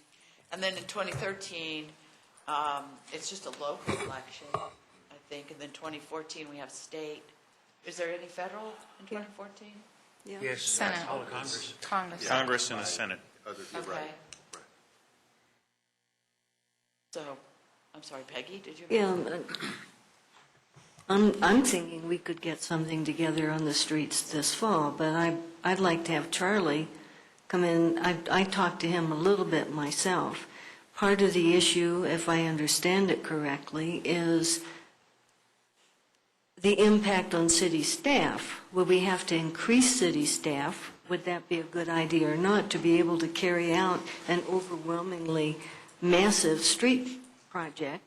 Or would we gear down so that we didn't need to increase our staff while we worked on streets for 5 years, let's say, with a limited duration mill levy? So in my view, a limited duration, maybe 5-year mill levy increase dedicated to primary and secondary streets and sidewalks would be something that would be possible for us to talk through and proceed with this year. That's one piece of it, but I would really like Charlie's input, and I don't think we need a program to tell us which streets could be worked on for the next 5 years to improve what I always like to call the curb appeal of the city. Yeah, we might consider, and that's something obviously you could test on survey, a mill levy versus a bond. Some people are pretty aware that we're dealing with historically low interest rates right now. And so sometimes the rationale for a bond has been enhanced lately because we're able to say, we know these needs are coming or are here, and it sort of positions us as being wise stewards of people's resources to take advantage of those historically low interest rates and really tackle these problems now in a way that we can sort of take advantage of this unique situation that we're in. So that has some appeal, and it is something that is fairly familiar to people. And one thing that we know afterward, because, I go away for a while, but eventually you have to go back to the voters sometimes. One thing we know is that they want to see results fairly quickly.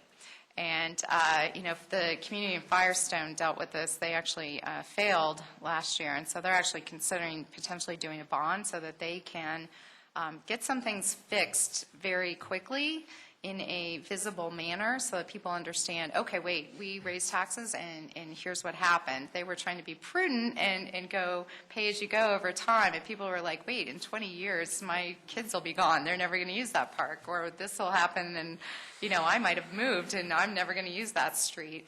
So sometimes it is, 5 years is obviously a shorter horizon than what they were thinking about. But sometimes we've seen that a bond can actually be sort of a helpful positioning at this specific time.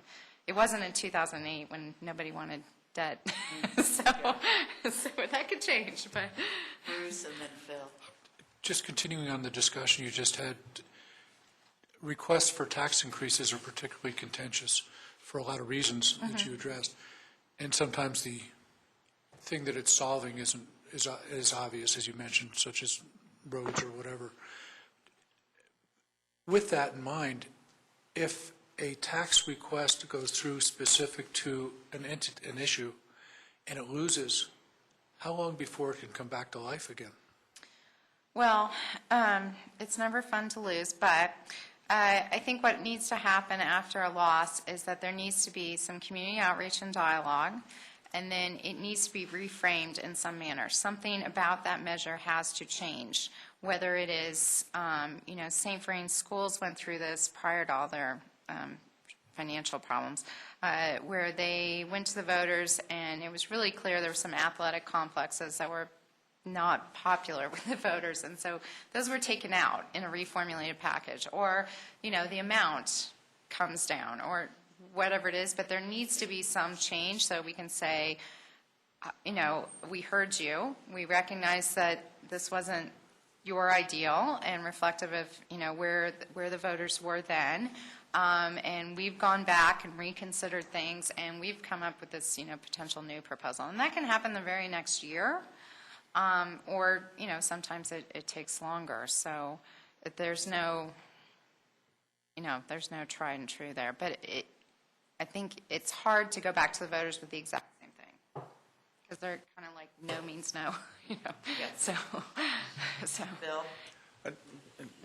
One comment and then a question. Just to reemphasize, the streets need to be really bad. Having come from an environment before being in Colorado and a vote went up, they have to be really, really bad. Sometimes, yeah. I mean, before folks will specifically look at that. Lori, have you had a chance to review our citizen and business surveys? No, I don't think I have, so I'd be happy to do that. Okay. That would be one question I would Okay. ask, if there's anything that Right. jumps out from those surveys that says there's at least a river running through it or an underground current that says there may be some issues, because one of the biggest issues was downtown parking, of which has been looked at to death almost, and there's a tremendous divergence in opinion as to whether it's a real issue or a perception, and other programs have not yet been tried to try and address the issue, though. So there is something being done. So it's not without some activity, but Right. my personal thought is to put a lot into downtown parking at the expense of the total city and our other infrastructure, even though that might be the highest issue that's there, is not something I would say that we need to go to. If I was looking at the list that we have in front of us, the only thing that's truly timely, in my opinion, that folks would have is whether we're going to put any kind of special sales tax on top of the marijuana retail. I'm not suggesting that. I'm just saying if we wanted to test something like that, that's the only one that really comes up in the time frame that says, by January 2014, we would have something in place. But if you had to have a chance to take a look at the business and the citizen surveys to say, hey, is there anything that jumps out with those would be something I would. Okay. Yeah, I haven't tested a marijuana retail tax yet, so that would be intriguing. But I mean, it's very well known, obviously, after the election, people knew, like, that was the one ballot measure they recalled voting on was that legalization issue, so. Jim? Yeah. Well, I guess I'd like to close out the discussion on property tax, because I also want to talk about the marijuana tax as well.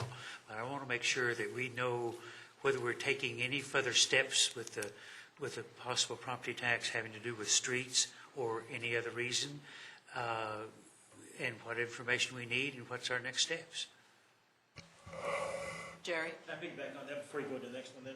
Well, I think without specifics as far as estimated cost, timelines, and how it would be completed, I think it would be difficult for anybody to even want to consider this. So it would take this, Michael's folks, the city manager's folks, to really come up with a report that is rather comprehensive.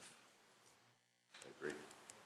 Thank you. Bruce? And supporting Jerry and why I asked that question, I wouldn't even want to try to go forward without having really done the homework in advance and pinpointed exactly for the citizens what benefit they'd get out of that tax.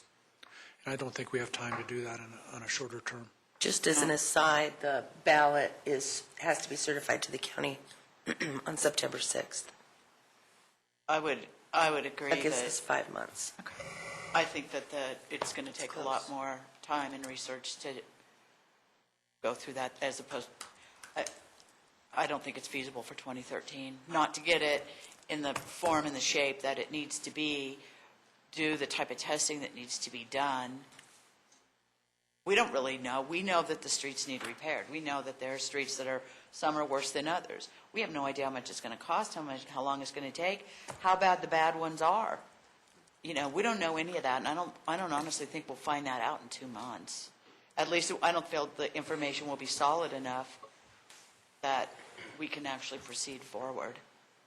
I mean, I'm not saying it's not a good idea to get these streets fixed somehow, but I just don't think 2013 is reasonable.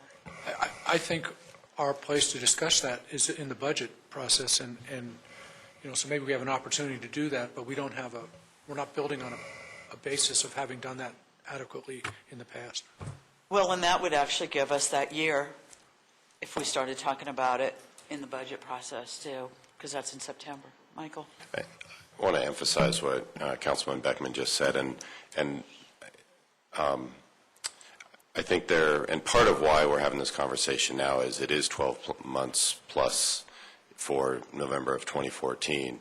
And I would just add into this, I mean, obviously, we can poll and move in whatever direction you want, but I think if you look at the budget conversation we've been having and how we laid out the 2013 budget, it was really to start to talk about trade-offs. I mean, part of Alejandro's presentation tonight was a continuation of in this case, the revenues, which was one of the questions that the council had asked, and so she specifically had those to Councilman Valdez's question, the grants and the revenues that were coming in on that. But there are other needs that are out there, or there are potentially other questions that you might want to ask. Mm-hmm. Not to say that at the end of the day you don't come back and say the streets are the #1 priority, but I know others have talked about capital equipment needs in fire, police, and other areas. And so at some point, as we work through that 2014 budget process, it seems to me that's where a lot of what Lori had talked about in terms of identifying the needs, the relative trade-offs in there, because you might want to poll at the end of the day, would people be supportive of a mill levy / bond for streets versus capital for these types of things, et cetera. So, and we can move that conversation up if you so desire, but at least in my mind it had been part of the 2014 budget and ultimately a 2014 ballot discussion, but that was done in a vacuum more than anything else. So, and you can marry, obviously, capital would need to be in a bond, but you can marry those things together sometimes in terms of, Jerry? as long as it's not special districts or something. I guess also I'm not so excited to think, well, how can we justify having a property tax increase? I would rather first, after the city does the study, come to us with what we have, and then go through the budget process, and then determine if we need a property tax increase. But if we go into this thinking, hey, we need to justify a property tax increase, then we're going to be able to justify a property tax increase. And that's the wrong way to do it.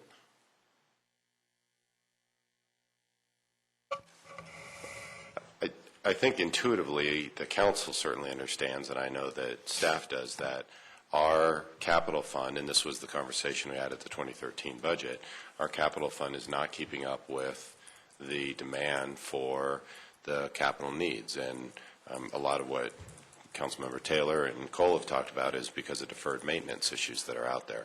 But to Councilman Valdez's point, it's really being able to lay that out and be able to demonstrate and verbalize and show exactly that in a fashion that isn't backing into something, but says, at least in my mind, the council has had this conversation.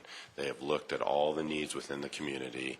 Here's the top 3 or 4 or however many items you come up with. And you ultimately want to go out and poll and say, we think the most important is streets, but we also have needs for these other ones. And obviously there's trade-off. If revenue comes in, new revenue came in for streets, that in theory frees up revenue, assuming that nothing goes down, for some of those other capitals. If capital goes in for revenue comes in for capital for fire trucks and police cars, whatever you so choose, then in theory we could move some of those revenue or those expenditures into the street capital fund. So it's, part of why I asked Lori to come now, one, you're in these conversations and you don't want to be having this a year from now. And it is possible that you might want to do some very general surveys to see, is there any interest in this, so you essentially get some level of litmus test as you're moving forward, and not, and she's the pollster, but, would you support a revenue increase to fund X, Y, and Z? Do you have a preference, and I'm obviously making this up, of, property or sales tax or something like that? So you may want to do some just scattergram type of thing now to understand what do people value tied in with the community survey and all. So, or you might want to wait. Sure. Yeah, and I think also, too, a part of the city's responsibility is our infrastructure. So, again, we have so many things that the city does pay for that isn't necessarily a part of what our first top 5 or 6 responsibilities are. So if the infrastructure is a part of what we should be taking care of, then we need to look at the budget and make sure that's being taken care of, instead of just jumping right to let's raise taxes so that we can do what we're supposed to be doing in the first place, but yet pay for these other things that people maybe are less likely to want to have a tax increase for. So again, I'm just not really excited about jumping right to a tax increase until I really know the entire situation here. And I don't need a poll to do that. I think we can sit down and figure that out ourselves. Peggy? So I'm not really eager to do willy-nilly tax increases, but it seems to me that we're not adequately taxing marijuana, the current marijuana, and assuming that we're going to have recreational marijuana. It's not like those are impacting, well, the medical marijuana might, but the recreational marijuana is not impacting everybody. It's a recreational use. Not that I want to, as Jim pointed out, we don't want to tax it so high that people don't want to buy it here, or we drive it underground. But it would seem to me that would be one we can do. You laid out a not real cheerful picture, Michael, of what's happening to the general fund. And although an increase of tax for the marijuana wouldn't bring in a horde of money, it would bring in some. Maybe it helps offset some of the community programs that we're trying to fund, including what Alejandra talked about tonight. So, $20,000, $30,000 here or there isn't anything to sneeze at least in my bank account. So I'm with you, and I think the retail marijuana lodging tax might be another one, and if there's any charter issues, those are the ones, in my mind at least, that are easier to move forward in a 13 scenario than where this conversation Yes, and started. the lodging tax was the other one I was going to mention. Great. In terms of that, and I had... Peggy, before you do that, can we, I think, Jim, Yeah, let's well, wrap up on the, Let's do marijuana and do marijuana. the lodging separately. okay. I would certainly urge going for a sales tax on marijuana. You guys have heard me say before, tax the hell out of it. And yet, we've got to be careful, depending upon what the state decides to do with both excise tax, which we can't do, and sales tax, which we can do, and so can they, that we don't drive it all to black market and all underground. But most of the communities surrounding us are going to vote to prohibit the retail sales anyway. I don't want us to do that. So I think that we look at going to November's ballot simply because the rules have got to be in place by October 1st, and I would like for people who might be looking at putting in an establishment to know what it's going to cost them to provide the service that they're going to be doing. So you do that a year in advance. They can't opt out of the retail sales until 2014 by the constitutional amendment. So there's not going to be any votes to opt out of it in 2013. It has to be in 2014. So you couldn't put on the ballot an opt-out in 2013? Is That's my understanding of the ballot issue. that right, Mike? Okay. So we'd have to, that's just wacky. So we would have to set our laws, get everything, let everybody start up, and then put it on the ballot while it's an active industry a year later. Okay, brilliant. Bruce? I guess I don't have any compunction about taxing the stuff. It strikes me that given you're going to have some communities that go and some that don't, if it really sort of strikes me as more of a regional issue, and I come back to like metro mayors or whatnot, by virtue of the fact that if everybody sets the same rate, it prevents people from getting into the situation where, okay, if our sales tax is X, but Englewood's is X minus, but Denver's is less again, or Centennial's is much higher. I mean, I think you're going to run into a situation where people are going to shop at some level based on the taxes, and depending upon how that ends up working, it could push revenue in directions that wouldn't be advantageous, whereas if the whole metro agreed that it was pick a number, then it takes that issue of price shopping off the table, and then it's strictly a retail issue because it's the same tax everywhere. And that works if everybody's doing a retail sale. Well, But they're not. but if Greenwood's not going to sell, it doesn't matter. They're not going to sell. And so's Englewood, so's Centennial, so's What I'm saying is, so's Dougco. No, but what I'm saying is of the ones who do sell, if it's the same sales tax rate wherever it's sold, whatever the percentage is, then I think you eliminate the issue of, hey, I'm just going to go drive to Denver or whatever, 5 miles up the road and get it, as opposed to screw around and buy it in Littleton. I just throw that out. Could be. Well, I frankly think good luck collecting any of it. It's a cash business, and, let's see how honest they are.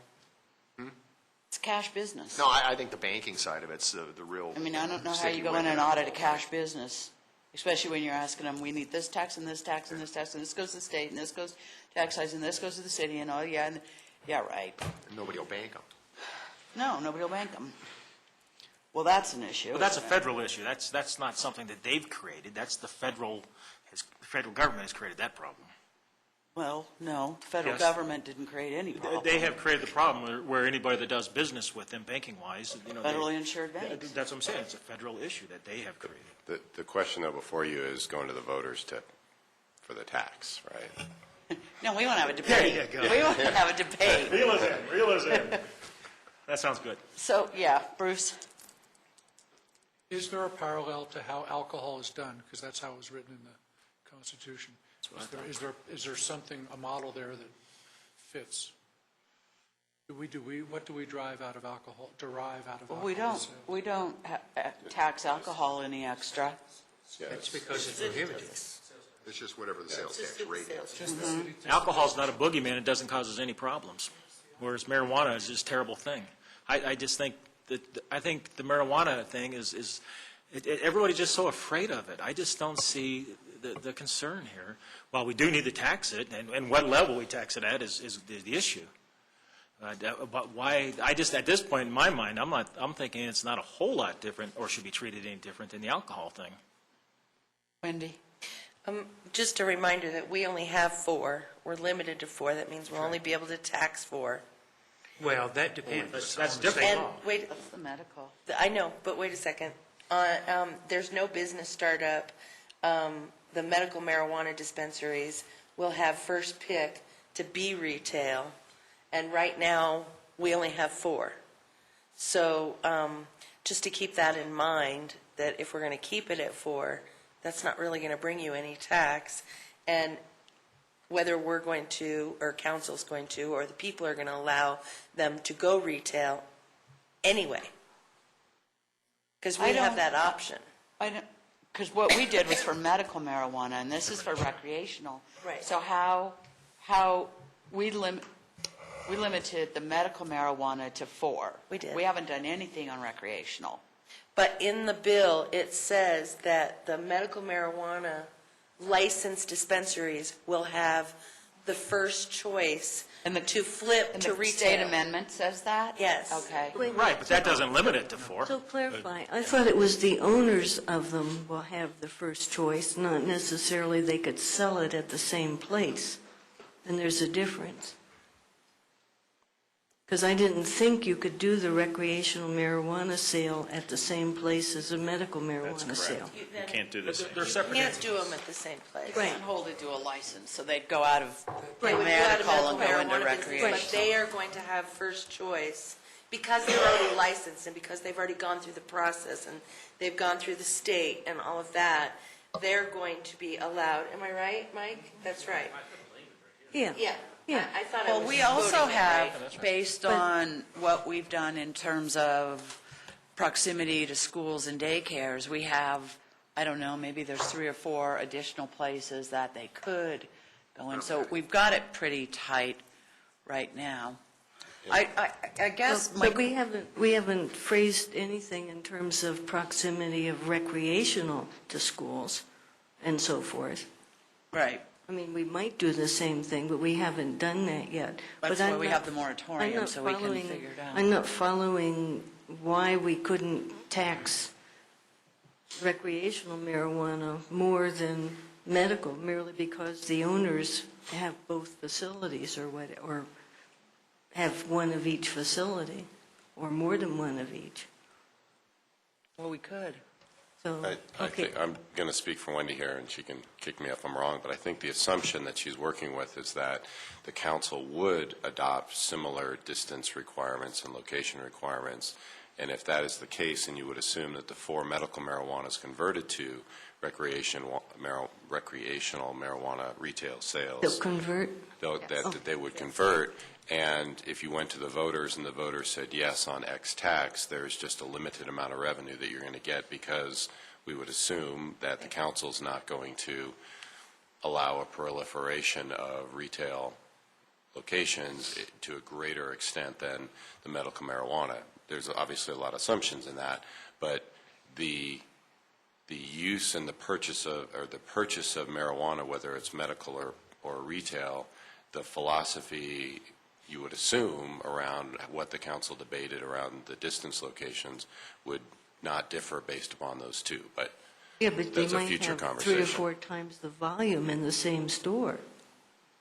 Correct. Right, I mean, That's just- why you would they have expect a a medical waiting line. marijuana to convert to retail, is because there's, all of us in here can buy that. Yeah. Yes, Yeah. I exactly. apologize, I'm Yeah. going to have to leave. Okay, that's fine. I'm No, I sorry. don't blame you. I've got 2 little kids to speak at night. Okay, thank you so much. We appreciate it. Thank you very much. Well, with liquor stores, they can't open right next to a school. Is that correct? That's correct. That's a question. So again, as I understand the law, is that they will be treated like a liquor store. So what is the deal here? Just treat it like a liquor store. Bruce? If we do nothing, do we automatically just apply the existing city sales tax when they get a license? So this is all about whether. We want to charge Do we more. want to make it 2X or whatever? Okay. Okay.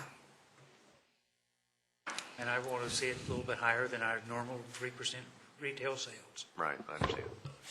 Well, I mean, at the very least, Jim, I think it would be probably a good polling question.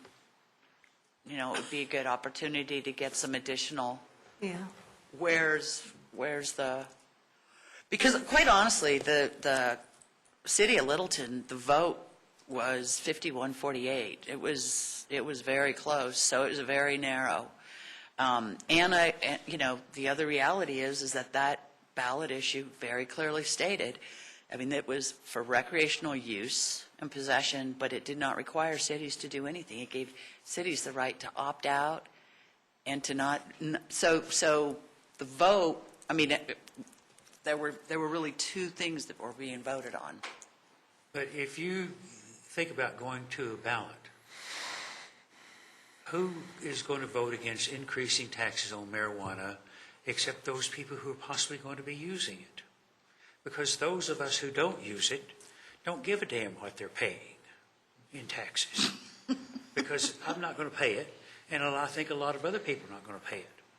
And so therefore, they're going to vote yes to increase it, a tax on those people who want to utilize the product. And I don't see the need of doing polling, in other words. I think that it's a flat-out question of people either are going to support a tax on it, frankly, because they're not going to utilize it, or they're opposing it because they do utilize marijuana. I just don't see a need really to do a poll. If the opposing win, we'll find out we have a lot more users than we thought, so. Okay, I don't want to talk about this anymore. Bruce? No, you don't want to talk about it anymore. No, go ahead. Well, I just worry about that, I don't know what you call it, tyranny of the minority or something when you pass a tax like that. All taxes should be somewhat subject to scrutiny as to whether they're philosophically appropriate, whether we like the issue or not. So I'm trying to take that issue out of it and say, is taxing a good thing? And if so, do we need more of it, and look at it generally? Well, I think we have to continue our, minus the polling from it, then we do have some time. We've got this moratorium. We've told staff that we want a lot more research and information on this. I think we need to understand more about what we can and can't do. And we have X amount, and what's the likelihood of them turning over, and how many others could we get? I mean, at the end of the day, there's two things. One, yeah, you can tax them, but I think there's also a cost. And I think we have to look at what the state's coming down with, because last thing I saw, they have got an unfunded mandate in those recommendations. Absolutely. So From the we task could- force, you mean? Uh-huh. Yes. And there's the state, they've never seen an unfunded mandate they don't like. So I think we've got, as long as we keep our progress going on this, the research that staff's doing on this moratorium and or on the whole issue, and get us that information as soon as possible, because I think, we're going to have to start making some decisions if you want to get to the ballot with something. But we've got to have those answers. I think that we have to figure out what are we really dealing with? What are we really looking at? And at this stage, there's still unanswered questions. As Jim pointed out, what is the state going to end up doing with regard to excise and/or sales tax? What is the remaining elasticity component that might even be there over driving folks back into a black market, which is, I think, about the only thing I was pretty sure of that came up in the vote, which is folks would rather see retail than black market. And so there's a tolerance level that may or may not be there left over after the state. And so until we, as you mentioned, Deb, until we have a lot more information, we don't know what would even be a ballot measure. But that's the only one among all of these. And maybe there's charter issues, I don't know. But, I mean, that's the only one that I see that really has a timing on it. Mm-hmm. Yeah, I would agree. State put the time on it. Do you guys want to talk about any of the other ones, Bruce? I just want to, just because it comes up, and I've heard both sides of the issue, but I don't think I've ever heard it discussed here, and that's the lodging tax. Oh, yeah. And I think it's just worth talking about briefly, because the folks that were very supportive of the lodging tax pointed out that the people that would pay it are folks who otherwise make no investment into this community, and that legitimizes that tax for them, that it pays in some part to their visit to the community. The folks that I heard that were arguing against it said that, and it was business owners saying, that's just another tax that affects a business's ability to survive in a competitive world, and that by Littleton placing a lodging tax, that would tip a competitive rate, perhaps, one way or the other. So I heard both sides of it, but I truly think many communities have chosen a lodging tax, and there was some discussion they must have had to get to that point. I thought we ought to have it. And I did ask Mr. Fireman, could he check to see what some surrounding areas are charging? Because we had this discussion about 3 years ago. We've talked about this every year, and we did get all that information about what people are charging. And I know that We do have all that. That's correct. It was just when I came on council. Former city manager had suggested to us not to implement the lodging tax until the one on County Line. Hampton Inn. Yeah, the Hampton Inn got itself established, get a clientele and so forth. So I don't know if Doug had time to get any information or not. Well, we do, like I said, we do have that information. We've gotten it. Okay, Wendy's got it, and she can get it sent to us. But this is, gosh, for 4 years, Tom Mulvey brought this up while I was. It still is. Yeah, while I was on. So it's been, it keeps coming up. And I know that it came up, he brought it up real strong when we did get the Hampton Inn, and then the economy tanked, and they were struggling, and we've got one hotel that would produce any kind of relevant tax from that, and it just didn't seem fair to ding them at that time. I guess the thing to do, Wendy, would you mind getting that out to us, getting that information? And then we could tag that onto another study session. Once we have that data, I think it's going to be valuable. If we consider it, I'd like us to exclude a few places that are maybe what we call the low-income intermittent places. I mean, there are a couple places not everybody necessarily loves, but they give vouchers to some homeless people when it's really cold or whatever. So I don't know quite how or if we can target a certain sector or not. I would say in terms of Hampton Inn, when my nephew and his wife visited for Thanksgiving, and we paid for them to stay there since our house is so tiny, it wouldn't have bothered me to pay a higher tax for them to stay there. It's a nice place, it's convenient, but it's an important issue to look at. Bruce? Yeah, I think one of the components of that past discussion was sort of the ubiquitous nature of it, as in anybody who stays in a hotel, you're just used to paying, pick a number, 10% for that type of issue. But does anyone recall how much money we were talking about with Hampton and predominantly? I recall the high being about $50,000 Yeah, I didn't a think year. it was a massive It's not amount huge. of money. But It was less than 100, but I I recall 85 or 90, but that was, Okay. You're 70.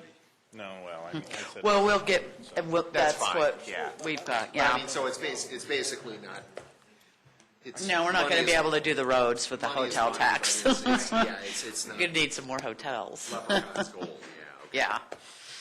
Okay. Yeah. Okay, cool.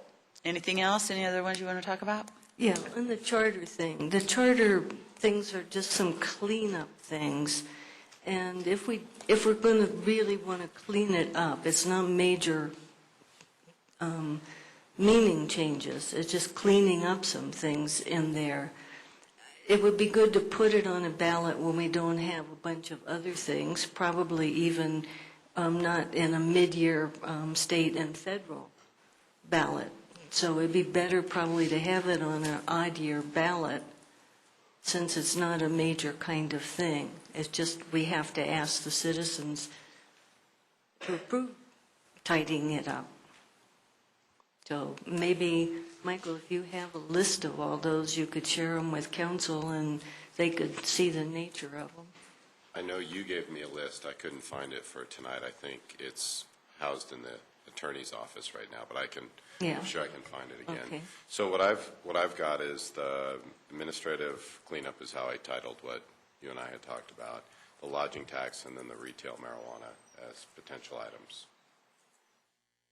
And what I heard on the retail marijuana was tax at the base rate, existing match. I think I heard that from a couple of folks, existing sales tax, and then obviously a larger amount yet to be determined. And then we'll pull what historically had been talked about for the lodging tax, and we'll make sure that we update that information, and then I'll send out what we have on the list for the administrative cleanup. And then that would be one that we would want to find out, how do you actually write that ballot language, and can you do it as one question, or are there multiple questions? So there's a legal. Are you talking about potential, when you said you're saying for vis-a-vis polling, or you're saying just follow-on items for sale? Follow-on items for council. I mean, ultimately, if you chose to poll, we'd poll. But then also the other one was something to do with the streets as far as bounding the dollar magnitude, the timing, and sort of the inventory. Is there support? I didn't get going to that there was budget. support for Wasn't that. that going to Well, budget time? maybe that's what it was being teed up, but I thought there was information that had to be, maybe it's coming back during the budget process, which is what Bruce said, but I Yeah. think that was sort Yeah, of. that's- I think what we I are heard. all in agreement that 2013, it's probably not feasible. Okay. No, but I didn't want to lose sight of it, just Okay. No, whether it comes back in the Yeah, I'm budget talking or about a later. future Yeah. study session following up on That's the fine. mayor's Okay, comment. gotcha. And I would say, Michael, on the recreational marijuana, that really gets tied into the research and the work that's being done on this moratorium, and so that becomes another huge component of that. Correct. Okay. Anything else? Jim? Are we going to talk about direct election of the mayor? Sure. That's something that I could support with a couple of additional thoughts. If we went to a direct election of the mayor, I'd like to see all council, the other 6 council people come from districts, so that each council person represents a district, as opposed to having some at large and some representing districts.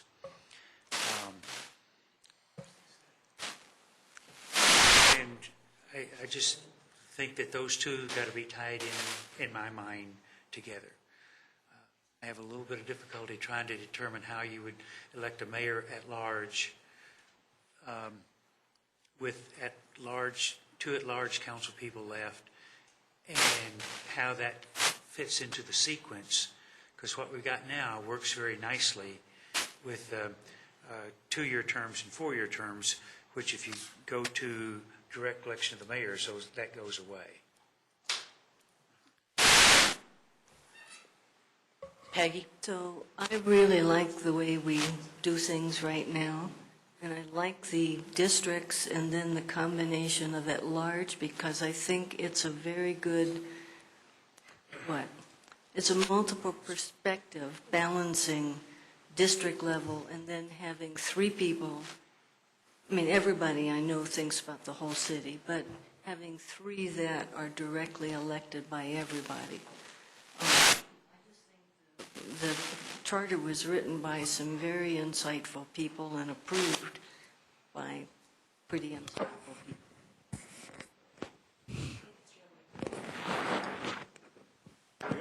Way to go. Man, blew it out. Maybe it's because I wasn't right in front of it. Jeez. Can you all hear me now? Anybody else have any comments on that? I support a citywide election for mayor. I think that I think that the city should select the mayor, and I think we'd have to look at some different scenarios, some different ways that it's done. Most cities in the metropolitan area are mayor voted in by the populace as opposed to a mayor appointed by council. The other thing I would we think about on this too is to put the mayor in on a 4-year term. I think that there is that a 2-year term is about enough to get you ramped up, ready to rock and roll. And particularly as I've been working with these other mayors, metro mayors, and speaking to a number of mayors, particularly the South mayors, we've created quite a little group and get together quite frequently and discuss a number of issues. Metro mayors has also started to, outside of the meeting, convene just off-the-cuff meetings with mayors. There's actually the most beneficial meetings we have, as opposed to the tight agenda ones. And there really is something to be said for having that longevity in that position in terms of representation within the constituents outside of. And I think that's something that would be, I think, we should consider. I would suggest that we bring back a study of what other people are doing, what other cities are doing, how does it look. There is some variance. I mean, look at Centennial. They've got 2 council members per district, and then the mayor runs at large. And there's a little bit of differing all throughout. So if you guys are okay with asking staff to bring us back, this is what the metro area looks like, and what other cities are doing. Jerry? A couple questions. I guess I'm not too concerned with those other jurisdictions are doing when it comes to Littleton. I'm more concerned about Littleton.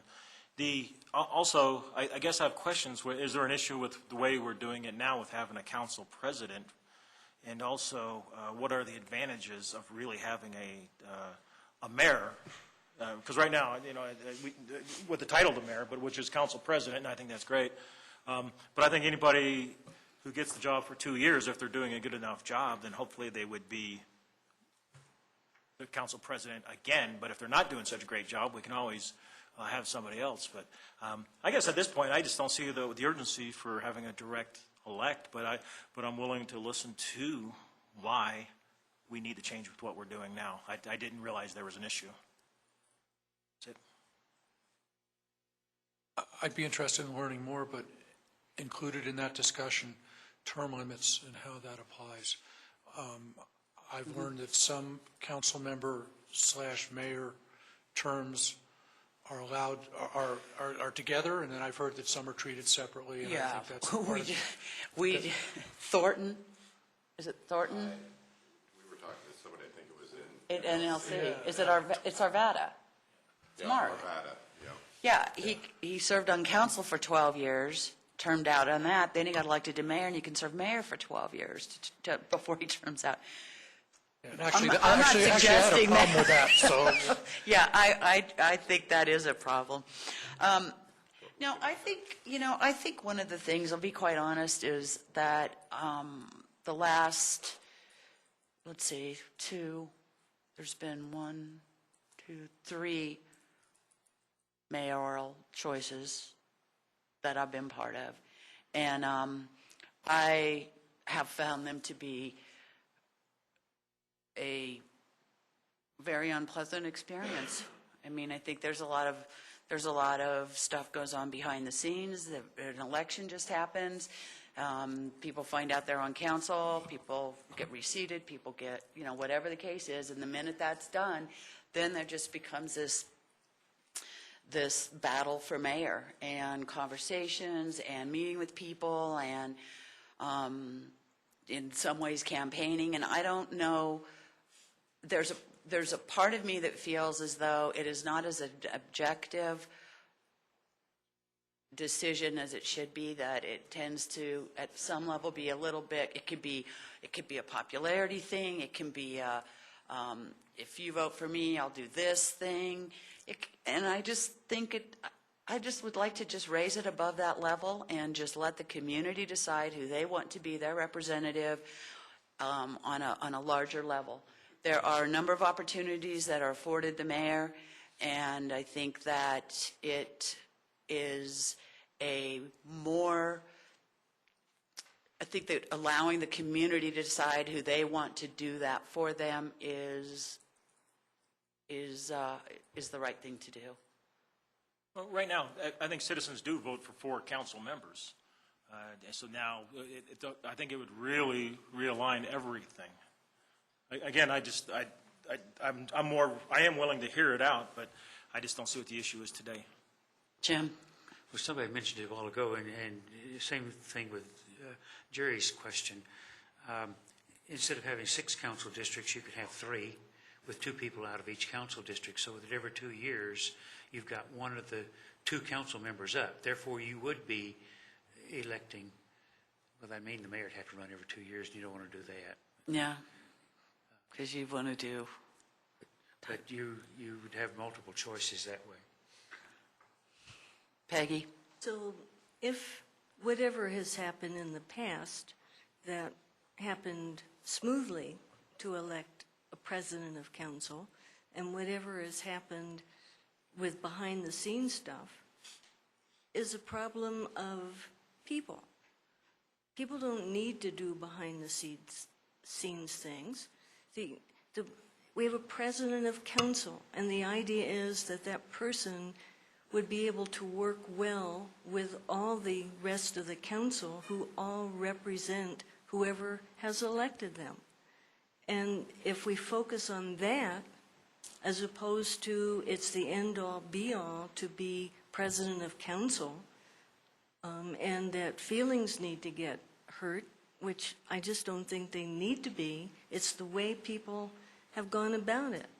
And so I don't think it's what we've got, it's how some people have dealt with what we've got, the way they dealt with it. Anyway, so and if a community wanted to elect somebody for 12 years on a council and then 12 more years to be their mayor, then that's what they chose to do. I don't see anything wrong with that. That's what they chose. If they didn't want to do that, they wouldn't have. So, I mean, I'm not, anyway, so. Are you suggesting we should? No, I'm just Okay, saying. thank you. I just thought that wasn't relevant to our stuff. I mean, maybe that person's been really super for all I know. Well, I guess my question back would be, and just as a conversation, what would be the harm or what would be the concern with giving the citizens that choice? Right now, they do have the choice.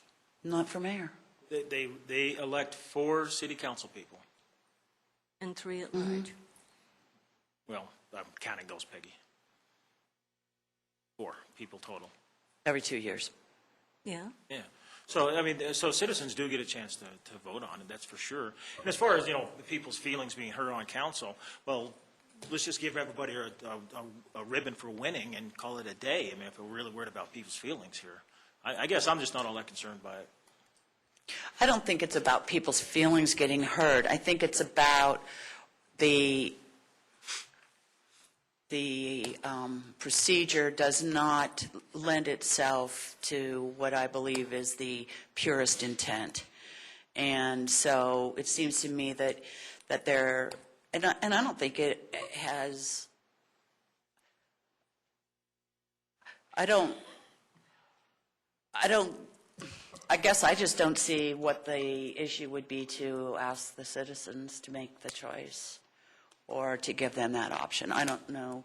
I think one thing it would do, it would give a lopsided power to one person within the city that we don't have now. I think right now, we all have the same voting. You get a mayor involved, and it does skew the power of one person in the city of Littleton. Is that really what put it to the vote then, I guess, but I don't know if that's what Littleton really wants. I don't think you give the mayor any additional power. I think it would What's the point? I mean, so that the citizens would choose a representative. Well, again, if we focus on the president of council is facilitating the whole council and serves at the will of the council. If the president of council stopped really working well with the other 6 people, then the council can say, geez, we think something's amiss here. But it's really facilitating the whole group, carrying that forward. And it doesn't put, I don't think, it doesn't put the president of council in any kind of apposition with the rest of council. But maybe I'm not understanding. I mean, are you thinking about having someone like Mayor of Denver separately elected with that kind of power, and then the others? No, it wouldn't be. No, there's no additional power. It's not a power grab thing. It's not. The duties would remain exactly the same. Well, then what is the reason that the council as a whole can't have a president, and if the rest of council thinks that somebody's slipping up or whatever, they can say, we really would appreciate your resigning and letting, I don't know if that's ever happened before, and letting us elect a new person. So anyway, I think we've got a good situation here, and any problems come about because what some individuals have done over the years, possibly, in the election. We clean up, we just say, hey, back off. What is the big deal to be president of council? It's a service kind of thing. Well, we could follow the Colorado Springs model, where they have a mayor and they have a president of the council. And they also have a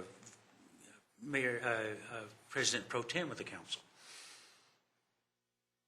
That's the one where Jerry says everybody gets the ribbon. yeah, everybody gets a ribbon, sounds like to me. Right now, we're a flat organization. I like it that way, and adding levels to a pyramid just doesn't excite me. Is there any, when it comes to things like metro mayors and so forth and so on, it struck me that a guy like Hancock's not necessarily viewed all that differently than, I don't know, somebody from Deer Trail or whatever.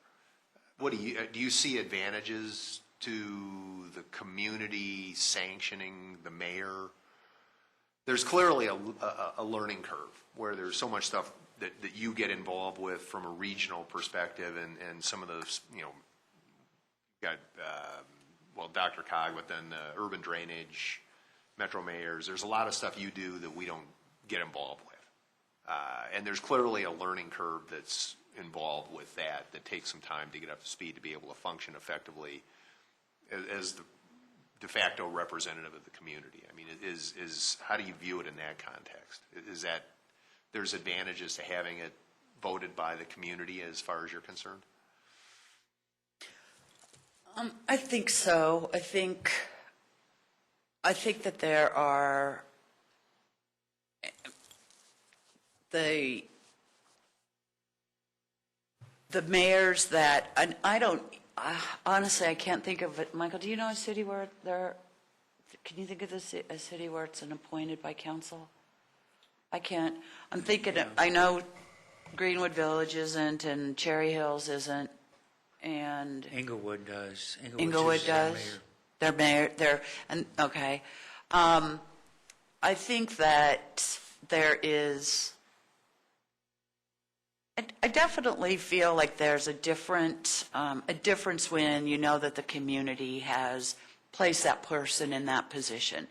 And it doesn't mean to diss council's decision to do that, or council as being elected representatives, that they don't have the right and they don't have the privilege to be able to also make that decision. And I don't think that either way is 100% right or 100% wrong. But I think that there is a value to having the community make that decision. And I think that is something that you can, as a mayor, and as you go through these different groups and you work with these entities, and you see that there is a difference. And like I said, it doesn't make our representation any less. It doesn't make Littleton or the way that the mayor's elected, it doesn't make that any less, but there's definitely, and I think part of it is because of the community election, and that's core, that's key, that's the thing. And a lot of the cities, the way that they have their council people lined up, and that they have the districts and the mayors at large and those things, they've designed that system in order to do that. But like I said, one way's not wrong and one way's not right. It's what's best for the community. It may even be a good polling question. I can see maybe they have more clout, but what does Littleton benefit different than they do today? Well, I don't think they have more clout.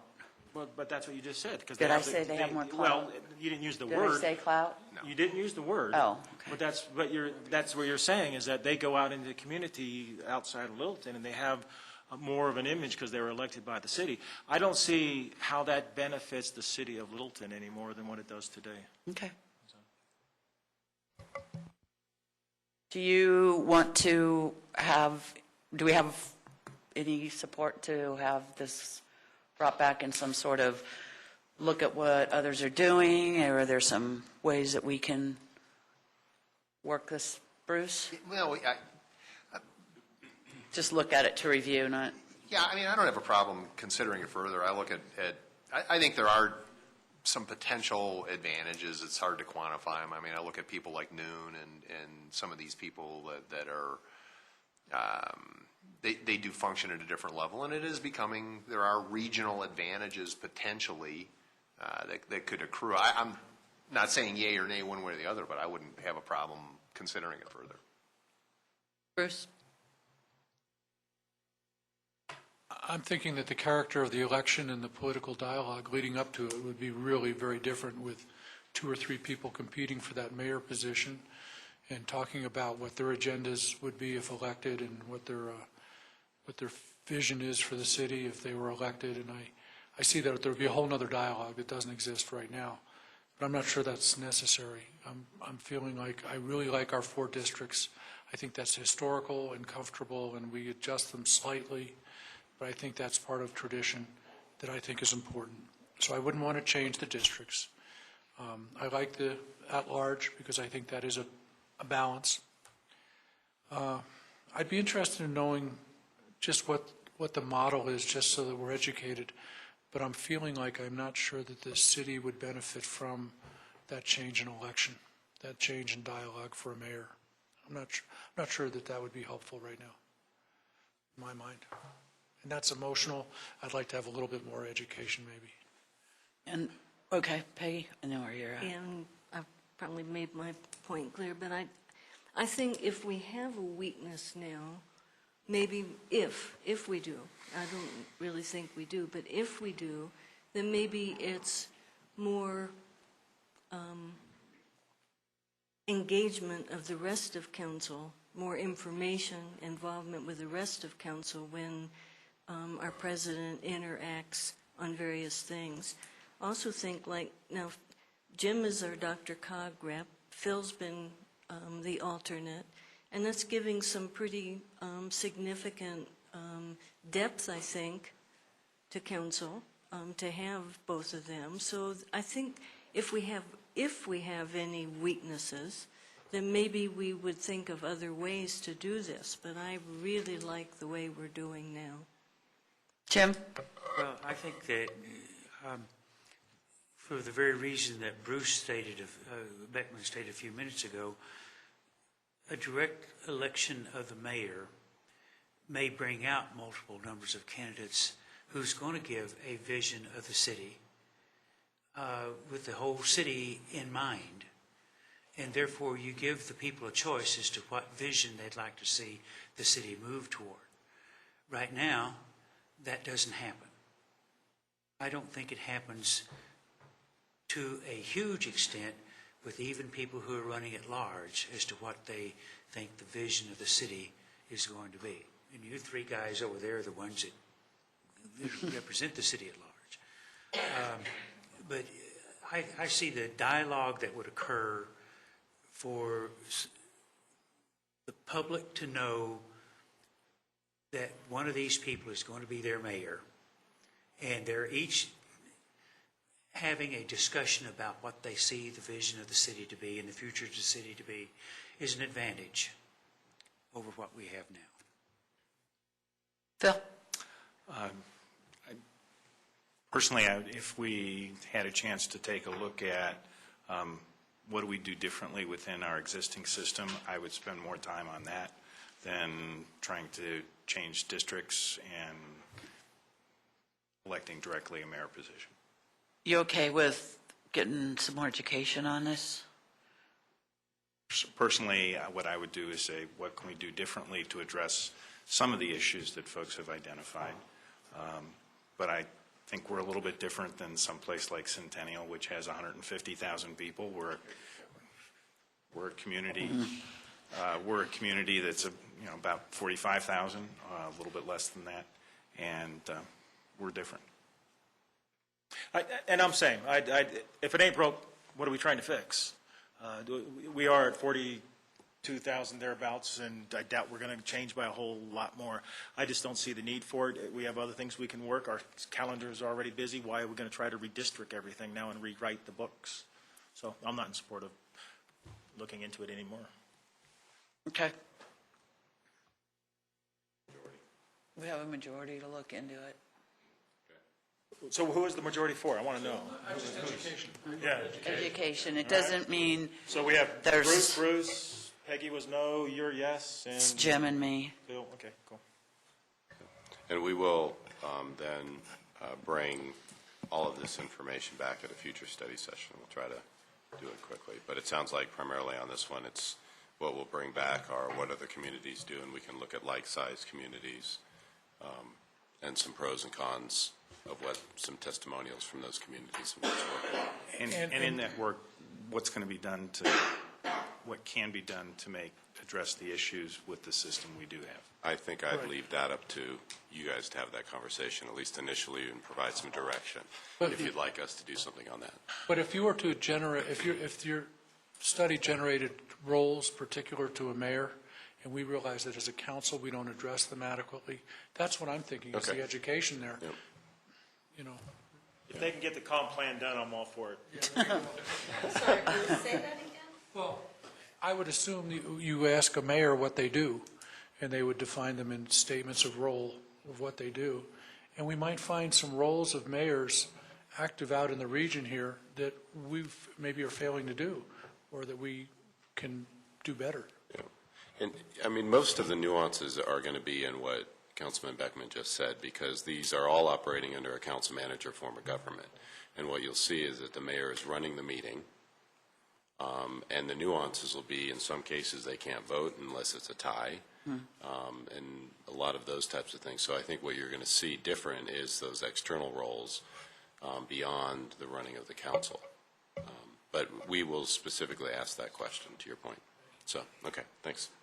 We have direction. Okay.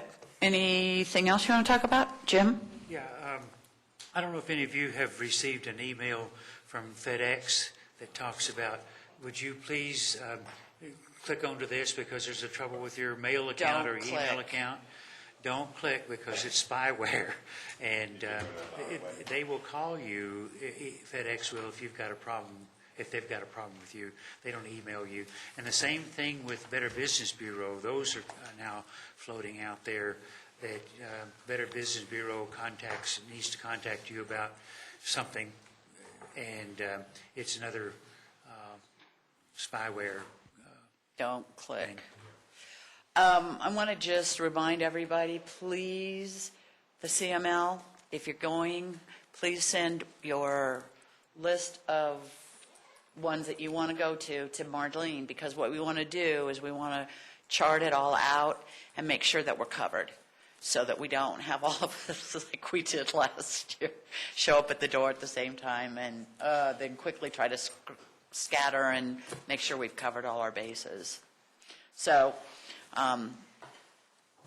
we'll just try to get it organized as well, and try to give everybody their first choice and stuff, but let's try to do it earlier rather than later. I sent mine in today, and there's a couple of things that I have to attend because I'm running the workshop. Okay. So I gotta Okay. be there. There you go. I know Peggy's got hers in. Okay. I turned in a partial. Okay, great. Okay, thank you.